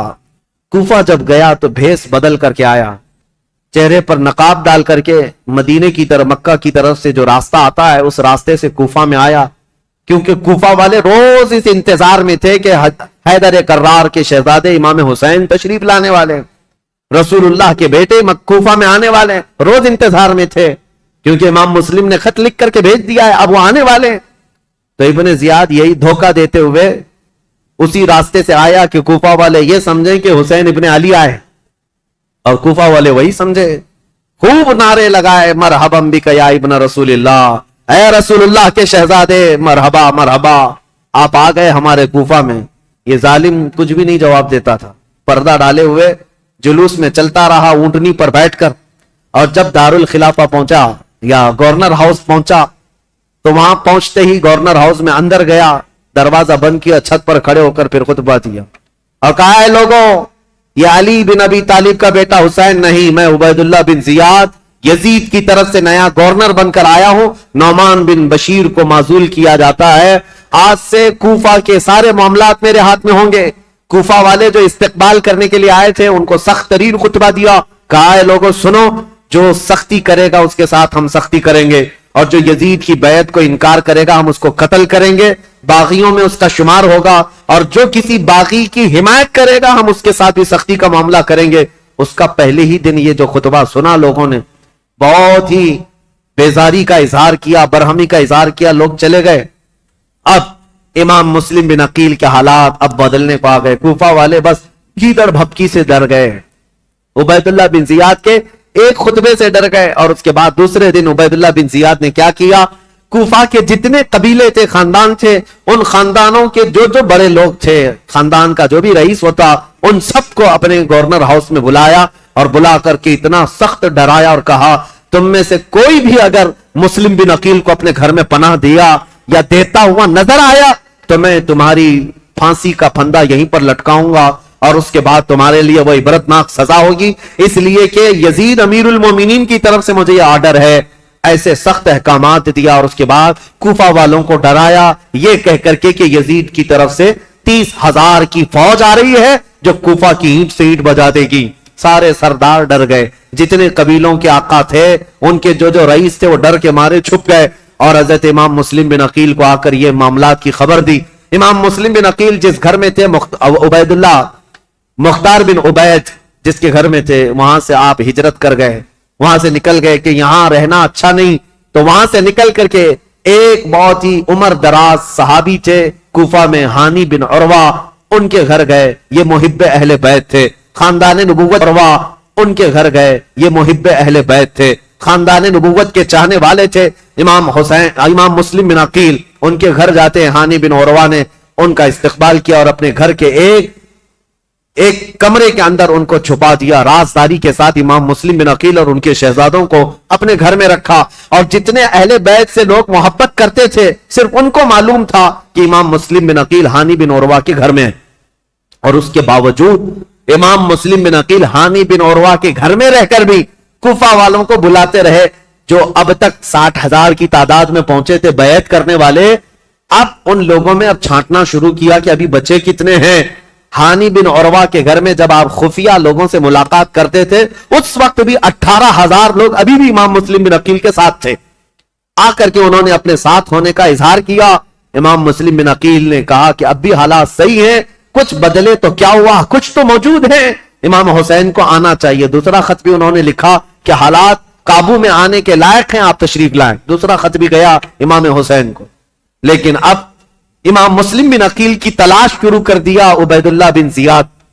یہ ہر جگہ لوگوں سے پوچھنے لگ گیا کہ مسلم بن عقیل جو آئے ہیں حسین کی طرف سے وکیل بن کر, وہ کس کے گھر میں چھپے ہوئے, کوئی بتانے کو تیار نہیں تھا. اب عبید اللہ بن زیاد نے ایک غلام کو پیسہ دے کر کے بھیجا 3,000 درہم یا دینار.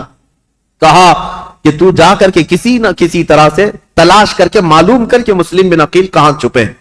اب وہ روزانہ گھومتا تھا اور جو اہل بیت سے محبت کرنے والے ہیں وہ جانتا تھا. تو ایک مسلم بن اوسجہ اسدی رضی اللہ تعالیٰ عنہ محب اہل بیت سے مسجد میں عبادت میں رہتے, ان کے پاس گیا یہ غلام جس کا نام معقل تھا. یہ گیا اور کہا جا کر کے مجھے مسلم بن عقیل سے ملنا ہے. تو مسلم بن اوسجہ اسدی یہ کہتے ہیں تو مجھ سے کیوں پوچھ رہا ہے, مسجد میں اور بھی بہت سارے لوگ ہیں. تو یہ غلام کہتا ہے آپ تو جانتے ہیں حالات خراب ہے, میں اہل بیت کا کٹر حامی ہوں, محب ہوں, میں کچھ نظر اور نیاز لے کر کے آیا ہوں امام مسلم بن عقیل کو دینے کے لیے. وہ ہمارے شہر کوفہ میں غریب ہیں, لوگوں نے ان کو پریشان کر رکھا ہے. تو حضرت مسلم بن اوسجہ اسدی سمجھ گئے کہ یہ محب اہل بیت ہے. اس کو پکڑ کر ہانی بن عروہ کے گھر لے گئے, آؤ میں تجھے ملاتا ہوں. حضرت ہانی بن عروہ کے گھر یہ معقل غلام گیا تو دیکھا حضرت مسلم بن عقیل اور ان کے دونوں شہزادے گھر کے اندر ایک کمرے کے اندر موجود ہیں, اور جتنے اہل بیت سے محبت کرنے والے رازدار لوگ تھے وہ آتے تھے, ملتے تھے, جاتے تھے. انہی میں یہ معقل غلام بھی گیا, جا کر 3,000 درہم نظر میں رکھا اور اس کے بعد رو دھو کر کے ان کے سامنے محبت کا اظہار کیا اور کہا میں محب اہل بیت ہوں, مجھے آنے کی اجازت ہو.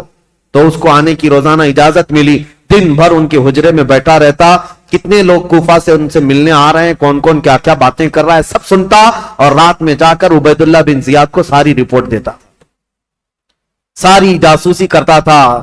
اس زمانے کا وہ مشہور ٹپر جو یہاں پر بھی بہت سارے لوگ اس طرح کے, اس لیے مجھے یہ کہنا پڑ رہا ہے یہ سب سے برا کام ہے جس پر اللہ اور اس کے رسول کی لعنت ہوئی ہے. میرے آقا صلی اللہ تعالی علیہ وسلم نے ان کے لیے جہنم کی بشارت دی ہے جو مسلمانوں کی جاسوسی کرتے ہیں یا مسلمانوں کی خبریں کفار و مشرکین کو پہنچاتے ہیں. ان کو منافقین میں شمار کیا گیا ہے, منافقین میں شمار کیا گیا ہے. حضور اکرم صلی اللہ تعالی علیہ وسلم اس قدر ناراض تھے, اس قدر ناراض, صرف ایک صحابی کی بارے بیچ میں بات آئی, عرض کرتا ہوں توبہ کریں میرے عزیزوں. میں ممبئی کے ایک علاقہ جہاں گھنی آبادی ہے مسلمانوں کی, نام نہیں ذکر کر رہا ہوں کیونکہ ریکارڈ ہوتا ہے اور ہر جگہ چیزیں پہنچتی ہیں. ایک گھنی آبادی کا علاقہ ہے, وہاں جانے کے بعد ایک حاجی صاحب ہے, ان سے ملاقات ہوئی تو لوگوں کے کاروبار پوچھ رہے تھے. تو اس میں انہوں نے کہا کہ یہاں کے اکثر مسلمانوں کا جو کاروبار ہے وہ ٹپ دینا ہے, پولیس کو ٹپ دینا ہے, اسی پر ان کی روزی روٹی چلتی ہے. اور کچھ جو ہے جھوٹے فرضی کاغذات پر فلیٹوں کی خرید و فروخت کرتے ہیں, ٹوپی ڈالتے ہیں, یہی کاروبار ہے. نعوذ باللہ من ذالک. ان باتوں میں ہماری قوم کو سب سے زیادہ بدنام کیا گیا ہے. یا ہوگا 500 روپے 1000 روپے کے لیے کیا کوئی اپنی قوم بیچ دے گا؟ کوئی اپنی قوم بیچ دے گا؟ میرے عزیزوں, تم ہرگز یہ مت سمجھنا کہ تمہاری خبریں دینے سے تم ان کے سامنے عزیز بن جاؤ گے. وہ ایسے کتے ہیں کہ ایک شکار کے بعد دوسرا شکار تم ہی ہوگے, تمہارا ہی نمبر ہو. اور میں جو بات عرض کر رہا تھا حدیث, وہ عرض کر کے آگے بڑھتا ہوں. ایک صحابی حضرت ابو لبابہ, یہودیوں کے متعلق حضور نے رات میں میٹنگ کی تھی کہ ان کے ساتھ کیا کرنا ہے. سارے صحابہ کا اتفاق ہو گیا تھا. یہودی چونکہ دھوکہ دیے تھے مدینے والوں کو, میٹنگ میں بات پاس ہو گئی کہ کیا کرنا ہے. لیکن حضور نے رات میں یہ کہا تھا کہ کوئی بھی اس بات کی خبر باہر نہیں پہنچائے گا, یہ رسول اللہ کا راز ہے. لیکن حضرت ابو لبابہ صحابی یہ باہر جا رہے تھے, یہودیوں نے انہیں پکڑ لیا. پرانی دوستی تھی, بچپن کی دوستی تھی. کہا ابو لبابہ سنا ہے رسول اللہ نے کچھ میٹنگ کی ہے ہمارے بارے میں, کیا مشورہ ہوا ہے؟ کہا نہیں بتاؤں گا, ہرگز نہیں بتاؤں گا, اللہ کے رسول کا راز ہے. تو ان پر پریشر ڈالنے لگے, پرانی دوستی کا واسطہ دیتے ہوئے, بچپن کی دوستی ہے, کچھ تو بتاؤ, اچھا اشارہ تو بتاؤ. میرے عزیزو, آج تو جان بوجھ کر کے پورا اپنا پروفیشنل اور اپنا کاروبار بنائے ہوئے لوگ ہیں. وہ تو حضرت ابو لبابہ غلطی سے ان کے ہاتھوں لگ گئے تو انہوں نے اشارے سے صرف یوں کہا تھا کہ تمہارا ہو جائے گا کام ہونے.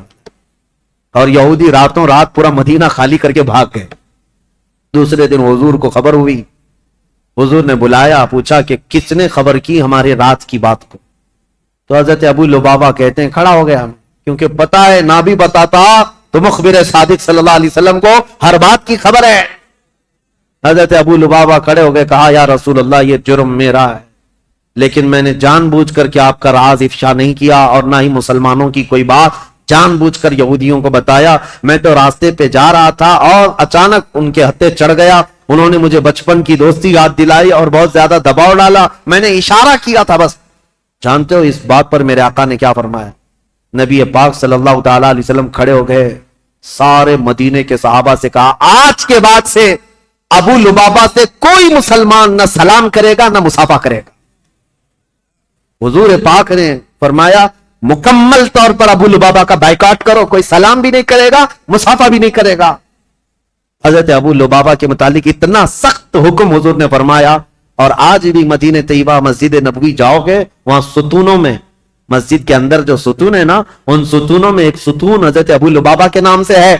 ابو لبابہ نے کیا کیا؟ اپنی بیوی کو بلایا اور کہا اب میں جینے کے قابل نہیں ہوں، مجھے اس کمبے سے باندھ دینا جب تک میری توبہ قبول نہ ہو۔ ان کو رسی سے ان کی بیوی باندھ کر چلی جاتی۔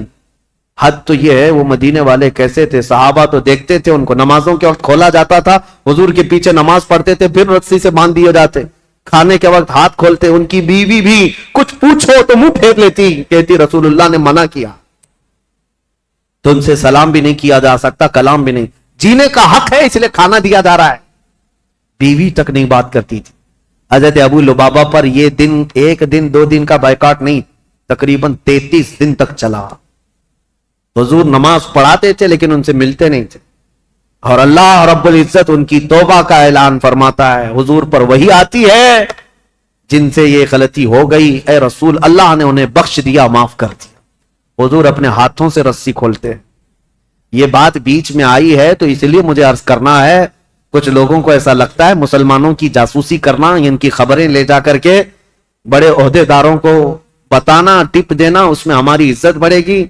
زیادہ سے زیادہ کیا ہوگا تمہارا؟ چند جرائم میں پولیس تمہیں معاف کر دے گی، اتنا ہی، کچھ نہیں ہے۔ عزت حاصل کرو اللہ کی بارگاہ میں۔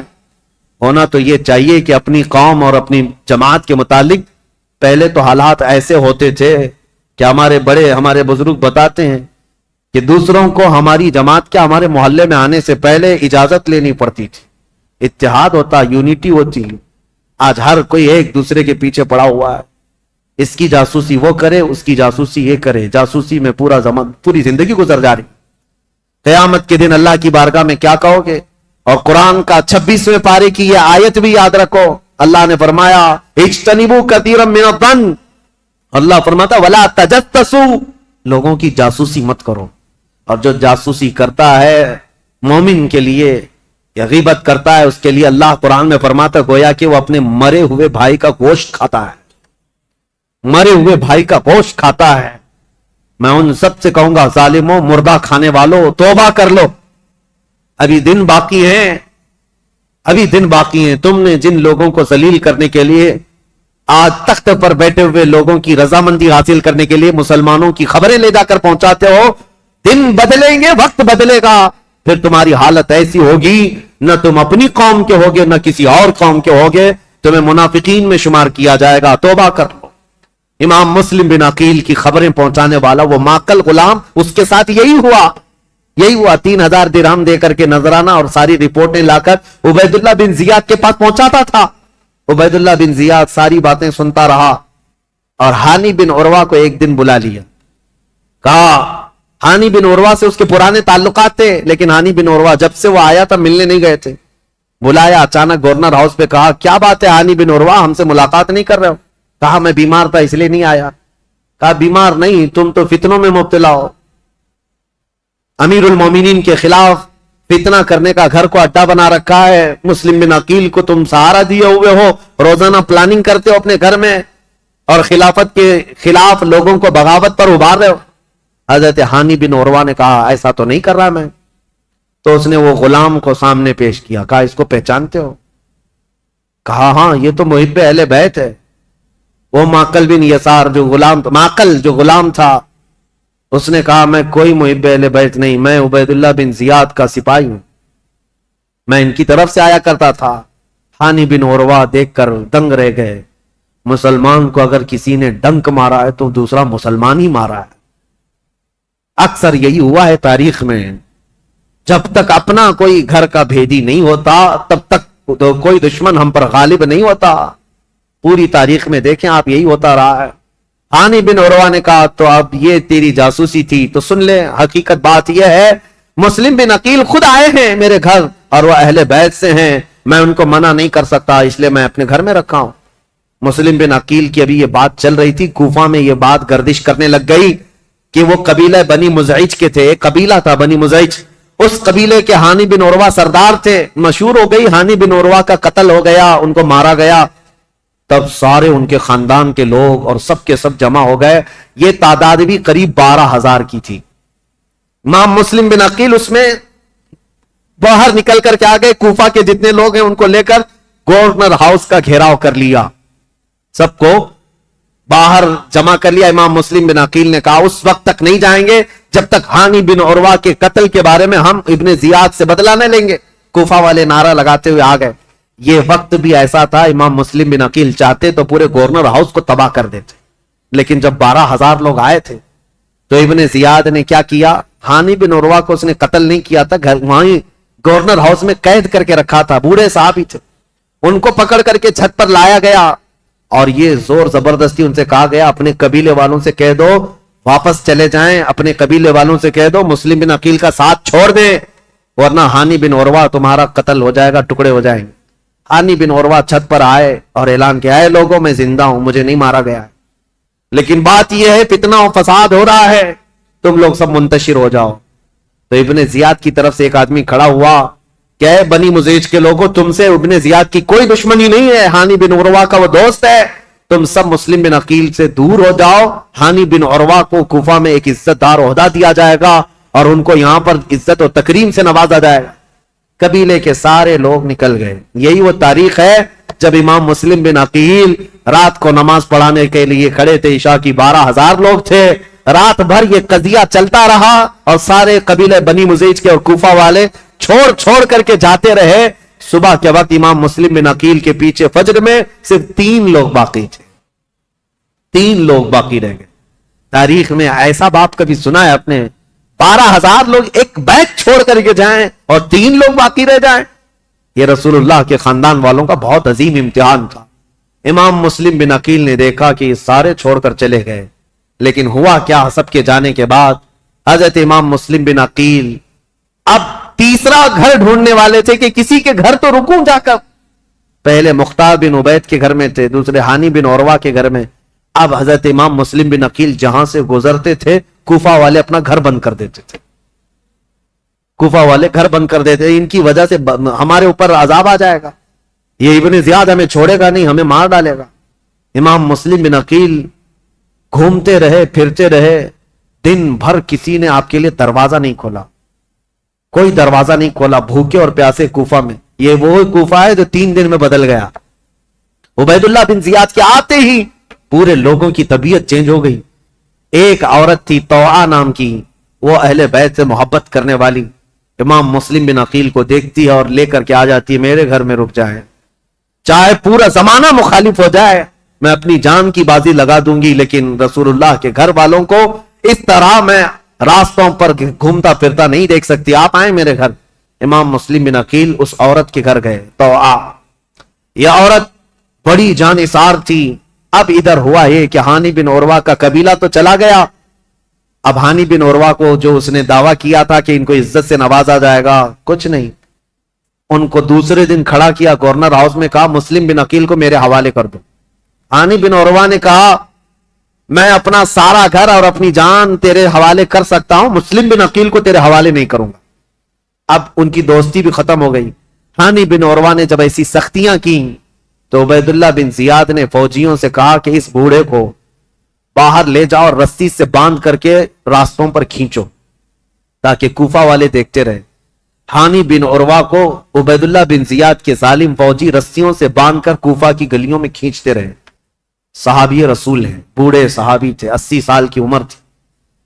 جب گلیوں میں کھینچا جاتا تھا وہ کھڑے ہو کر پوچھتے تھے، چیختے تھے، کوئی ہے، کوئی مجھے لاٹھی تو دے دے، کوئی رسی تو دے دے، میں کسی سے حفاظت کر لوں۔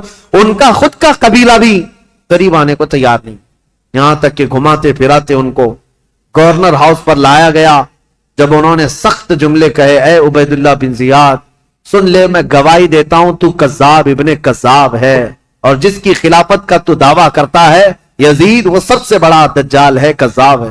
اس بات پر عبید اللہ بن زیاد نے حکم دیا اور ہانی بن عروہ رضی اللہ تعالیٰ عنہ کو پٹک کر کے قتل کر دیا گیا، صحابی رسول کو شہید کر دیا گیا۔ میرے عزیزوں، یہاں سے کوفہ میں جو اہل بیت اطہار کے جانثاروں کی شہادت شروع ہوئی، اس میں پہلے ہانی بن عروہ تھے، اور اس کے بعد وہ مسلم بن اوسجہ اسدی جو محب اہل بیت تھے، ان کا قتل ہوا۔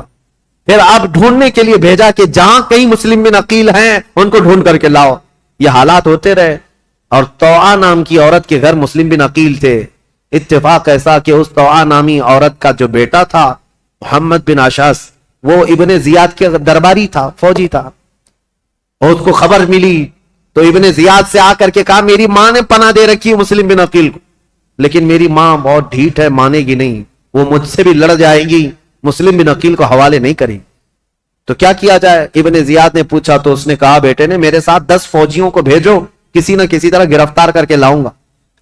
تو 10 فوجیوں کو یا 12 فوجیوں کو لے کر یہ محمد بن اشعث آیا اور اپنی ماں سے آ کر کہا کہ ماں تو ایک مجرم کو پناہ دی ہے، ماں تو نے ایک غدار کو اور دھوکے باز کو اور خلافت کے باغی کو پناہ دیا ہے، تجھے پتہ نہیں انجام کیا ہے؟ تو آپ باہر نکلی اور کہا مجھے افسوس ہے اس دن پر جس دن میں نے تجھے دودھ پلایا تھا، اس دن پر مجھے افسوس ہے، اور تو کہتا ہے میں نے باغی کو پناہ دی ہے؟ نہیں، در حقیقت میں نے رسول اللہ کے گھر کو اپنے گھر میں بسایا ہے، میں نے رسول اللہ کے گھر کو اپنے گھر میں بسایا ہے۔ مسلم بن عقیل تیرے حوالے نہیں ہوں گے۔ اپنے بیٹے سے وہ لڑ گئی۔ اب یہ 12 لوگ امام مسلم بن عقیل کو پکڑنے آئے تو پہلی مرتبہ امام مسلم بن عقیل کو تلوار نکالنی پڑی کوفہ میں۔ پہلی مرتبہ جب تلوار نکالی تو یہی 10-12 سے آپ کا مقابلہ ہوا، اور یہ 10-12 کیا، یہ حیدر کرار رضی اللہ تعالیٰ عنہ کے گھر کا شیر ہے۔ مسلم بن عقیل کی تلوار چمکتی تھی اور سامنے وہ بھاگے پھرتے تھے کتوں کی طرح، کوئی پکڑنے کو آتا نہیں تھا، یہاں تک کہ ایک شخص قریب آیا اور امام مسلم بن عقیل پر حملہ کرنے لگا۔ آپ کا اس کی تلوار منہ پر گری جس سے آپ کا ہونٹ کٹ گیا، امام مسلم بن عقیل کا ہونٹ کٹ گیا۔ امام مسلم بن عقیل، سخت شدت کی دھوپ ہے اس دن، توعا نامی خاتون سے کہتے ہیں اے محب اہل بیت، جانثاران اہل بیت کی خاتون، مجھے تھوڑا پانی دے دو، میں پانی پیوں گا اور ان کا کام تمام کروں۔ خاتون پانی لائی، ایک کھٹورے میں پانی لائی۔ امام مسلم بن عقیل پانی کے لیے جیسی کھٹوری آگے کرتے ہیں، خون پورا اس پانی میں گرتا۔ آپ نے پانی پھینک دیا کہ خون کا قطرہ پانی میں مل جائے تو حرام ہے، پانی نہیں پیا جا سکتا، خون پینا حرام ہے۔ دوسری کھٹوری لائی گئی، آپ جب لبوں کے قریب لگاتے اس میں بھی خون ٹپکتا تھا، آپ نے وہ پانی بھی چھوڑ دیا، کہا صاف پانی پینا مسلمان کے لیے حلال ہے، خون جس پانی میں مل جائے وہ حرام ہے، میں حرام پانی اخیر وقت نہیں پی سکتا۔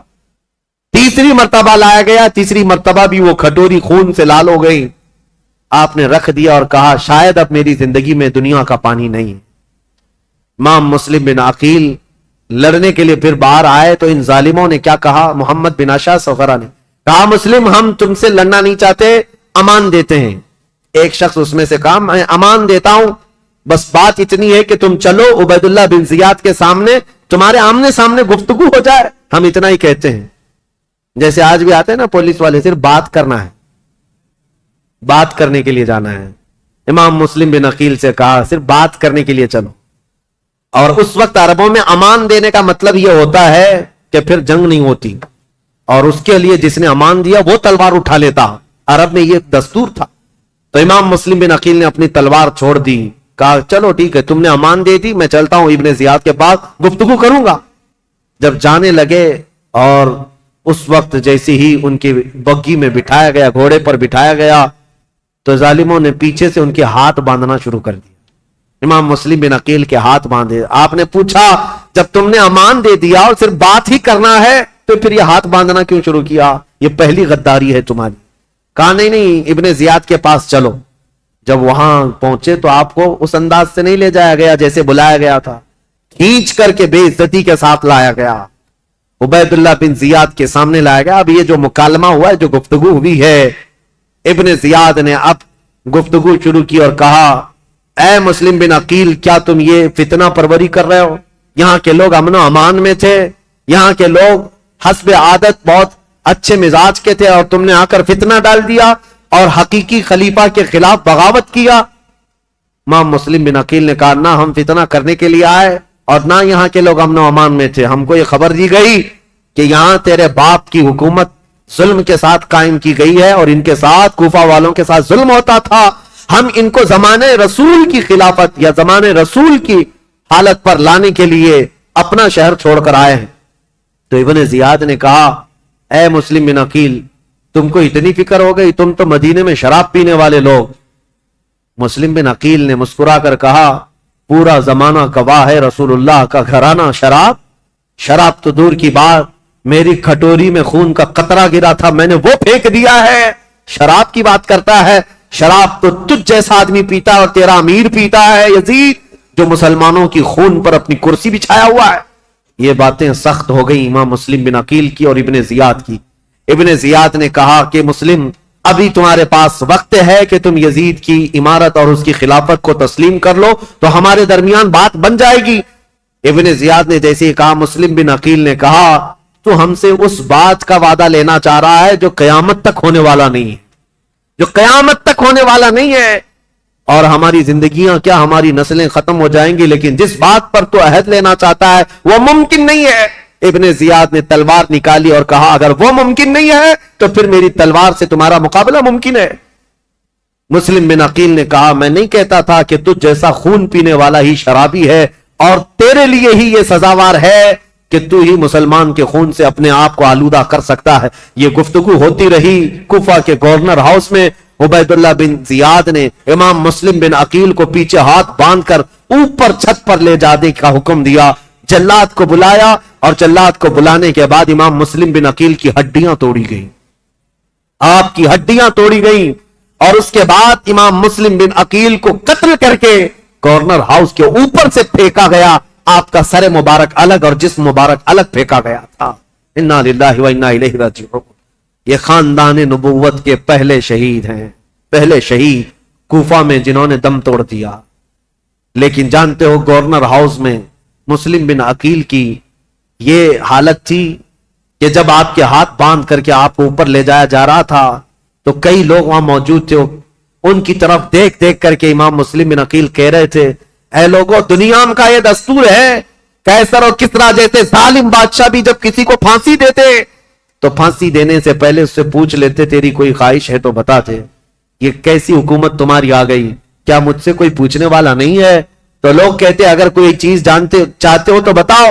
امام مسلم بن عقیل یہ کہہ رہے تھے میں یہ نہیں چاہتا کہ میرے بچوں کی دیکھ بھال ہو, میں یہ نہیں چاہتا کہ میرے گھر بار میری جائیداد کا خیال ہو, میں یہ بھی نہیں چاہتا کہ میرے بعد میری خبر مدینے پہنچائی جائے. بس اتنی خواہش ہے میری موت سے پہلے حسین ابن علی کو یہ پیغام پہنچا دو کہ وہ کوفہ جیسے بددیانت شہر میں کبھی نہ آئے. میرا یہ پیغام پہنچا دو کہ وہ اس شہر میں نہ آنے پائیں, اس لیے کہ اس نواز رسول کے ساتھ اگر ایسا ہوا جیسا میرے ساتھ ہو رہا ہے تو قیامت کے دن میں ان کو کیا منہ دکھاؤں گا. حسین اگر مجھ سے یہ پوچھے کہ اے مسلم تمہارے خط کی وجہ سے میں آیا تھا اور میرے ساتھ کوفہ والوں نے کیا کیا, اگر حسین ابن علی مجھ سے یہ پوچھ لیں تو میں کیا جواب دوں گا, اس لیے کہ اب تک میں 2 خط لکھ چکا ہوں کہ کوفہ کے حالات بڑے اچھے ہیں. اس لیے اے لوگوں میرا یہ پیغام پہنچا دو حسین ابن علی کوفہ کی طرف نہ آئیں. کوفہ کے گورنر ہاؤس میں بیٹھے ہوئے لوگ پھٹا مار کر ہنسنے لگے اور کہا مسلم بن عقیل تمہاری یہ خواہش پوری نہیں کی جائے گی اور نہ ہی یہ پیغام حسین تک پہنچایا جائے گا. جاؤ تم پھانسی کے پھندے پر, اگر حسین آتے ہیں تو انہیں بھی اسی طرح کا مزہ چکھایا جائے گا. امام مسلم بن عقیل کی شہادت ہو گئی اور جیسے ہی ان کی شہادت ہوئی میرے عزیزوں ہانی بن عروہ جو ان کے جانثار تھے, ان کے محب تھے, ان کا قتل ہوا. مسلم بن اوسجہ کا قتل ہوا. اب مسلم بن عقیل کا قتل ہوا. اتنا ہی نہیں کہ گورنر ہاؤس سے ان کی لاش پھینکی گئی تھی, ہڈیاں توڑی گئی تھی. اتنا ہی نہیں, مجھے بتانے میں درد محسوس ہوتا ہے, رونگٹے کھڑے ہو جاتے ہیں. مسلم بن عقیل کی لاش کو گورنر ہاؤس پر لٹکایا گیا. کوفہ والے دیکھتے رہو, جو بغاوت کرے گا اس کا انجام یہی ہوگا, جو ہمارے امیر کے خلاف کھڑا ہوگا اس کے ساتھ ہم یہی برتاؤ کریں گے. میں یہ کہتا ہوں اے مسلمانوں اس واقعے کو بار بار یاد کرنا. موب لنچنگ یہ آج کی تاریخ نہیں ہے, کوفہ والوں نے بہت پہلے شروع کر رکھا تھا. آج کے یہ کتے بھیڑیے جب کسی مسلمان پر حملہ آور ہوتے ہیں اور مار مار کر کے گوشت کے نام پر, گائے کے گوشت کے نام پر, پتہ نہیں کس کس چیز کے نام پر. کیا ہمارے ملک میں یہ حالات نہیں ہوتے؟ پہلو خان, جنید خان, پتہ نہیں کتنے ایسے نوجوانوں کو بے گناہ مار دیا گیا موب لنچنگ کے ذریعے. اور کبھی کسی کو گرفتار کر کے زبردستی ان کو مار کر کے یہ کہا جائے بولو ہمارے بھگوان کا نام. یہ سب جو حالات ہوئے, اور پھر یہ کتے ظالم کرتے کیا ہیں, ویڈیو بنا کر کے اس کو وائرل کریں, اور مسلمان بھی شیئر کرتے ہیں, فارورڈ کرتے رہتے ہیں. اور یہ ان کا مقصد یہ ہے کہ تمہارے دلوں میں دہشت پیدا کی جائے. ارے ان کے ساتھ اگر ایسا کیا جائے تو ایسا کر دیں گے, ویسا کر دیں. پھر ہوگا کیا؟ ٹوپی چھپا کر گھومو, داڑھی چھلا کر گھومو. نہیں, ہم تو سیکولر لوگ ہیں, ہم تو سیکولر لوگ ہیں, کہیں سے ہمیں مسلمان دکھنا نہیں ہے. نام بھی ایسا رکھو کہ کوئی پہچان نہ سکے. یہ تمہاری حالتیں اسی دہشت کی وجہ سے آنے لگ گئی. میرے عزیزو, یہ نئی باتیں نہیں ہمارے ملک کے لیے یا ہماری تاریخ میں. ہمارے کسی بچے کو گرفتار کر کے موب لنچنگ کرنا, کتے اور بھیڑیے اس پر حملہ آور ہو جائیں, ایک نہتے کو مار کر لٹکا دینا, یہ آج کی بات نہیں. تمہیں پتا ہے, میں رک کر کے تھوڑی سی اور تاریخ بتا دوں. عبداللہ بن زبیر, تاریخ اگر آگے بیان ہوتی تو انشاءاللہ ان کا بھی دور آتا یزید کے بعد. عبداللہ بن زبیر جو مکہ میں تھے, یہ کون ہے عبداللہ بن زبیر؟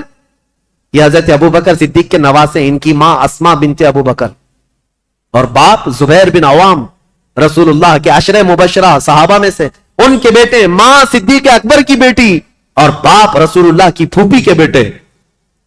یہ عبداللہ بن زبیر, ان کے ساتھ جو ہوا تھا پتا ہے, یزید کے دور کا ہی ایک گورنر حجاج بن یوسف عبداللہ بن زبیر سے مکہ میں 40 دن تک لڑا تھا, جس کی لڑائی کی وجہ سے خانہ کعبہ کا غلاف جل گیا تھا اور حجر اسود کو نقصان پہنچا تھا. اور وہ جنتی دمبا جو حضرت اسماعیل علیہ السلام کے قربانی کے وقت جنت سے لایا گیا تھا, وہ دمبے کا جو اس کے سینگ تھے, جو نشانیاں تھی وہ جل گئی تھی, ختم ہو گئی تھی. اتنے بڑے واقعات پیش آئے عبداللہ بن زبیر کے زمانے میں. اور ہوا کیا تھا پتا ہے, وہ تھک ہار کر کے گھر کے اندر آئے. اسما بنت ابو بکر, اس وقت ان کی عمر 90 سال کے قریب تھی, تقریباً 90 سال کے قریب کی عمر ہے حضرت اسما کی, یا 80 سال کی عمر ہے. بیٹا جب تھک کر آیا تو اسما بنت ابو بکر اٹھاتی ہیں اور کہتی ہیں, بیٹا شیروں کو یہ زیب نہیں دیتا کہ وہ جھوپڑی کے سائے میں بیٹھے. تو بوڑھی ماں کی فکر نہ کر, دین اسلام کی فکر کر. بیٹے کو بھیج دیا اور بیٹا شہید ہو گیا تھا. عبداللہ بن زبیر قتل ہو گئے تھے. آپ کو ایسا لگ رہا ہوگا کربلا کے واقعات میں بیچ میں کہاں سے آئے. یہ اس لیے بتا رہا ہوں, موب لنچنگ کا دور اور موب لنچنگ جو ہو رہی ہے اس کے متعلق کہہ رہا ہوں. عبداللہ بن زبیر کو قتل تو کیا حجاج بن یوسف نے, لیکن جانتے ہو ان کی لاش کو 40 دن تک ایک کھمبے پر باندھ کر لٹکایا گیا تھا. 40 دن تک لٹکایا گیا تھا, اور تاریخ میں موجود ہے. لیکن وہ پورا جسم 40 دن تک تر و تازہ تھا. ہر دن خون کا قطرہ ٹپکتا تھا اور جسم اسی طرح تر و تازہ تھا. نہ جسم میں کوئی سڑن, کوئی بدبو, نہ ہی بوسیدگی, کچھ نہیں. اب جو بات کہنے کی ہے امپورٹنٹ وہ یہ ہے, بوڑھی ماں اسما بنت ابو بکر روزانہ لاٹھی پکڑ کر آتی تھی, ہر دن اپنے بیٹے کو دیکھتی تھی اور گھر جاتی تھی. لاش لٹکی ہوئی ہے اور ماں روزانہ دیکھتی تھی اور گھر جاتی تھی. 40 دن گزرنے کو آئے, تب اسما بنت ابو بکر نے کیا کہا تھا پتا ہے؟ اپنی لاٹھی پکڑ کر کے کہا تھا, 80-90 سال کی خاتون, اے مکہ والو, اس دولہے کا سواری سے اترنے کا وقت کب آئے گا؟ کیا ابھی وہ وقت نہیں آیا کہ یہ دولہا اپنی سواری سے اتر جائے؟ بیٹے کی لاش کھمبے سے لٹکی ہوئی ہے, لیکن ماں اس وقت تک ہمت نہیں ہارتی. لوگوں سے کہتی ہے میرا بیٹا دولہا ہے اور سواری پر سوار ہے. پھر 40 دن کے بعد ان کی لاش کو لا کر دفن کیا گیا تھا. یہ باتیں اس لیے میں عرض کر رہا ہوں کہ تمہارے جذبے جوان رہیں. ہمارے لیے موت, ہمارے لیے کسی کا کٹ جانا, مر جانا ہمارے حوصلوں کو توڑنے والا نہیں ہونا چاہیے. اسی لیے اکثر میں تقریروں میں کہتا ہوں, ان ظالم بھیڑیوں سے اور کتوں سے یہ بتاؤ, اگر میری گردن کل کو کاٹ دی جاتی ہے, مجھے پھانسی پر چڑھایا جاتا ہے, یہ ہرگز مت سمجھنا کہ تم نے اسلام کو ختم کر دیا یا اسلام کا نقصان پہنچا دیا یا مسلمانوں کو ختم کر دیا. ہرگز نہیں. ہمارا تو یہ ماننا ہے اسلام زندہ ہوتا ہے ہر کربلا کے بعد.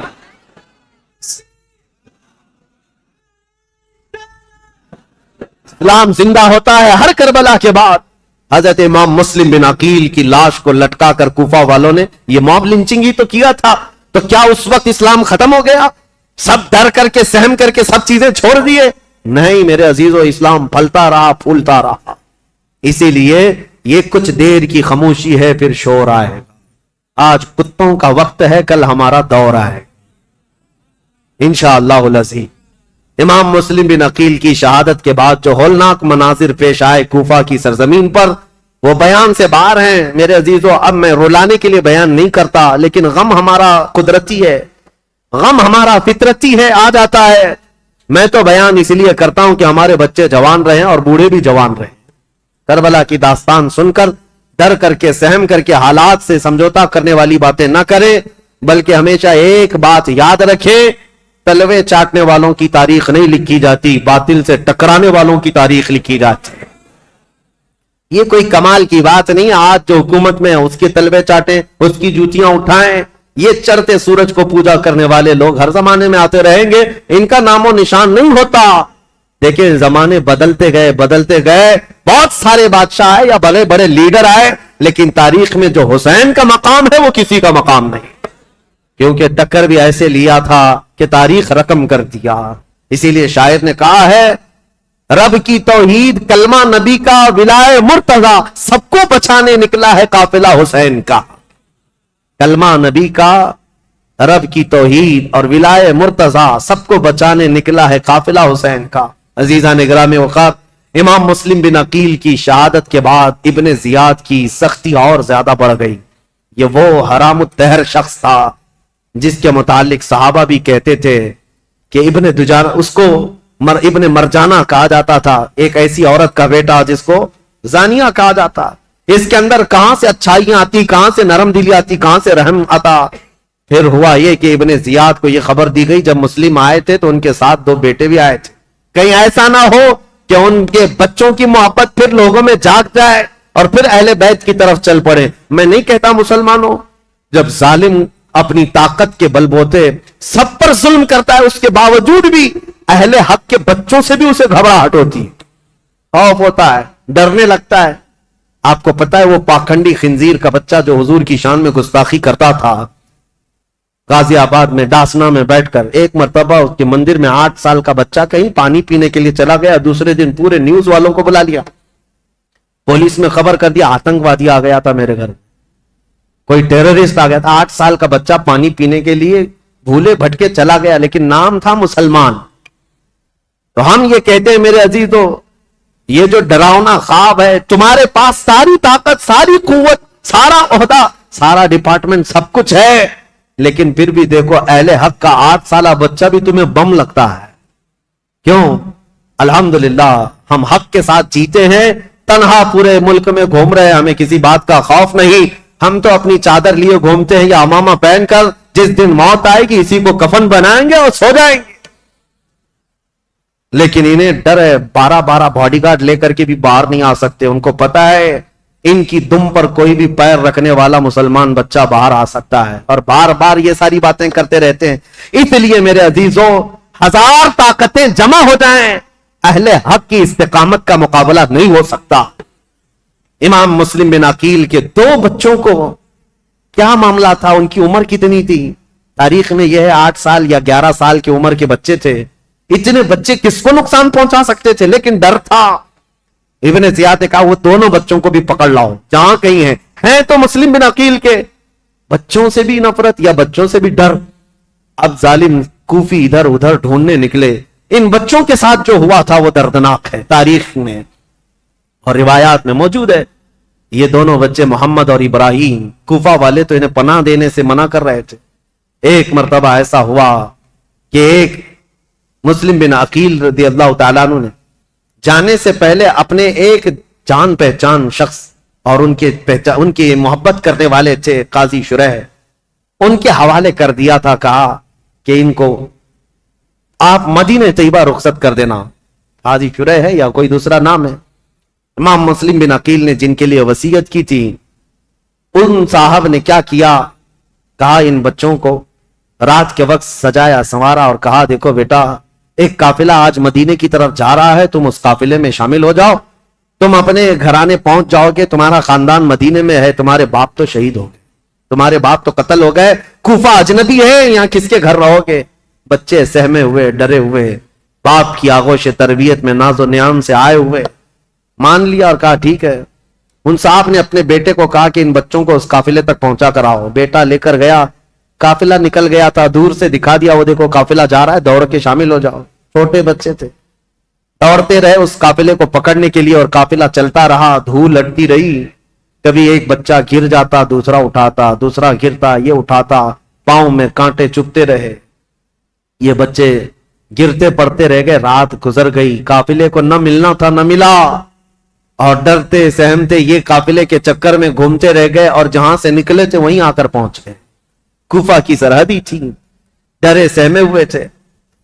تو ان دونوں بچوں کو ایک شخص نے دیکھ لیا اور پکڑ کر گرفتار کر کے عبید اللہ بن زیاد کے پاس حاضر کر دیا. عبید اللہ بن زیاد نے کہا ان بچوں کو جیل میں ڈال دو, ابھی ان کا قصہ بعد میں دیکھا جائے. جیل میں ڈال دیا گیا, اور ڈالنے کے بعد ابن زیاد کی طرف سے نگرانی کا حکم تھا, لیکن جیل کے جو داروغہ تھے, مشکور نامی, وہ اہل بیت سے محبت کرنے والے, انہوں نے رات کے وقت جیل کا دروازہ کھولا اور بچوں کو آزاد کیا اور کہا ان کو بھیج دیتا ہوں.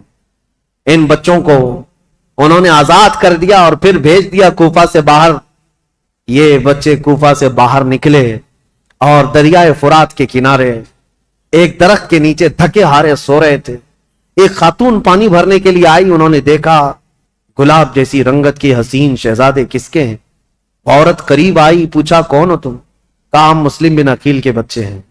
وہ خاتون تڑپ گئی, کہا اے بچوں, تو میری جو مالکن ہے میرے گھر, جس کی میں کنیزہ ہوں, وہ خاتون سیدہ فاطمہ الزہرا کی کنیز ہے. وہ رسول اللہ کے گھر کام کرنے والی خاتون میری مالکن ہے. آج اگر وہ تم کو دیکھے گی تو خوشیوں سے پھولے نہ سمائے, خوش ہو جائے گی, چلو میرے گھر. ان دونوں شہزادوں کو وہ اٹھائی اور اپنے گھر لے آئی. اپنی مالکن سے کہا اے خاتون, آج ہمارے گھر بشارت آ گئی, مسلم بن عقیل کے شہزادے فاطمہ کے گھر کے لاڈلے آئے ہوئے ہیں. وہ خاتون دیکھتی ہے, وہ تو خوشیوں میں وجد کرنے لگتی ہے, میرا گھر آج بہاروں سے بھر گیا, میں رسول اللہ کے خاندان کو اپنے گھر کب لا سکتی تھی, آج میری قسمت جاگ گئی. بچوں کو نہلایا دھلایا اور انہیں گرم کھلایا اور کہا بچوں تمہیں کسی بات کی فکر نہیں, تم میرے گھر آرام کرو, جب مناسب ہوگا میں تمہیں خود لے جا کر مدینے چھوڑ آؤں گی. اس خاتون کی بے پناہ محبت تھی ان شہزادوں سے. لیکن تاریخ میں ایک عجیب اتفاق رہا ہے, شیطان کے گھر کبھی ولی اور کبھی ولی کے گھر شیطان. یہ رشتے دیکھنے کو ملے ہیں. اس محب اہل بیت خاتون کے گھر اس کا جو شوہر تھا حارث نام کا, یہ بدبخت لالچی آدمی تھا. یہ دن بھر عبید اللہ بن زیاد کا دیا ہوا انعام کا لالچ لے کر گھوم رہا تھا. لوگ جگہ جگہ گلیوں میں یہ بات مشہور ہو چکی تھی کہ عبید اللہ بن زیاد نے جن دو بچوں کو گرفتار کر کے جیل میں رکھا تھا, اور داروغہ نے ان جیل کے دروازوں کو کھول کر بچوں کو آزاد کر دیا. بچے بھاگ گئے, لیکن ہوا کیا, ابن زیاد نے داروغہ کو بلایا, مشکور کو پوچھا کیا کیا, کہا میں نے بچوں کو چھوڑ دیا. کہا کیوں چھوڑ دیا, کہا اس لیے چھوڑ دیا کہ کل قیامت کے دن اگر میرا نام دوزخیوں کے درمیان آ جائے تو رسول اللہ کی بارگاہ میں یہ عرض کروں گا اے اللہ کے نبی, میں تمہارے شہزادوں کو جیل سے چھوڑا تھا, آج مجھے جہنم سے آزادی مل جائے, میں تو اس تمنا کو لے کر آزاد کیا. تو ابن زیاد نے کہا اگر تیری وہی تمنا ہے تو تو وہاں پہنچ جا, جلدی سے پہنچ جا. یہ کہتے ہوئے داروغہ کا اس نے قتل کر دیا تھا, مشکور کو بھی قتل کر دیا. اور پھر اب کے بعد جوش و غضب میں آ کر کے اعلان کیا جو ان دو شہزادوں کو ڈھونڈ کر لائے گا اسے 100 اونٹ انعام میں دیے جائیں گے, اتنا ہی مال دیا جائے گا. اب لالچی کوفی ہر جگہ ادھر ادھر گھوم رہے تھے ان بچوں کی تلاش میں, جگہ جگہ مارے مارے گھوم رہے تھے. اور یہ حارث نامی شخص دن بھر تلاش کر کے رات کو اپنے گھر پہنچا ہے, اپنی بیوی کے پاس آیا اور سو رہا ہے رات کے وقت, لیکن اسے یہ خبر نہیں کہ جن بچوں کو ڈھونڈ رہا تھا وہ بچے اسی کے گھر میں آرام کر رہے ہیں. خاتون تو جانثاران اہل بیت میں سے تھی, محبان اہل بیت میں سے تھی. اس خاتون نے تو حق ادا کیا تھا محبت اہل بیت کا, بچوں کو کھلایا پلایا اور سلایا. بچے نرم و نازک بستر پر سوئے تھے. رات کو ان دونوں شہزادوں نے خواب دیکھا. حضرت محمد جو بڑے صاحبزادے تھے, ابراہیم جو چھوٹے صاحبزادے تھے, خواب میں دیکھا اپنے باپ کو. خواب میں یہ دیکھا ان دونوں شہزادوں نے رسول کریم صلی اللہ تعالی علیہ وسلم مسند نشین ہے, صحابہ ارد گرد بیٹھے ہوئے ہیں, اور مسلم بن عقیل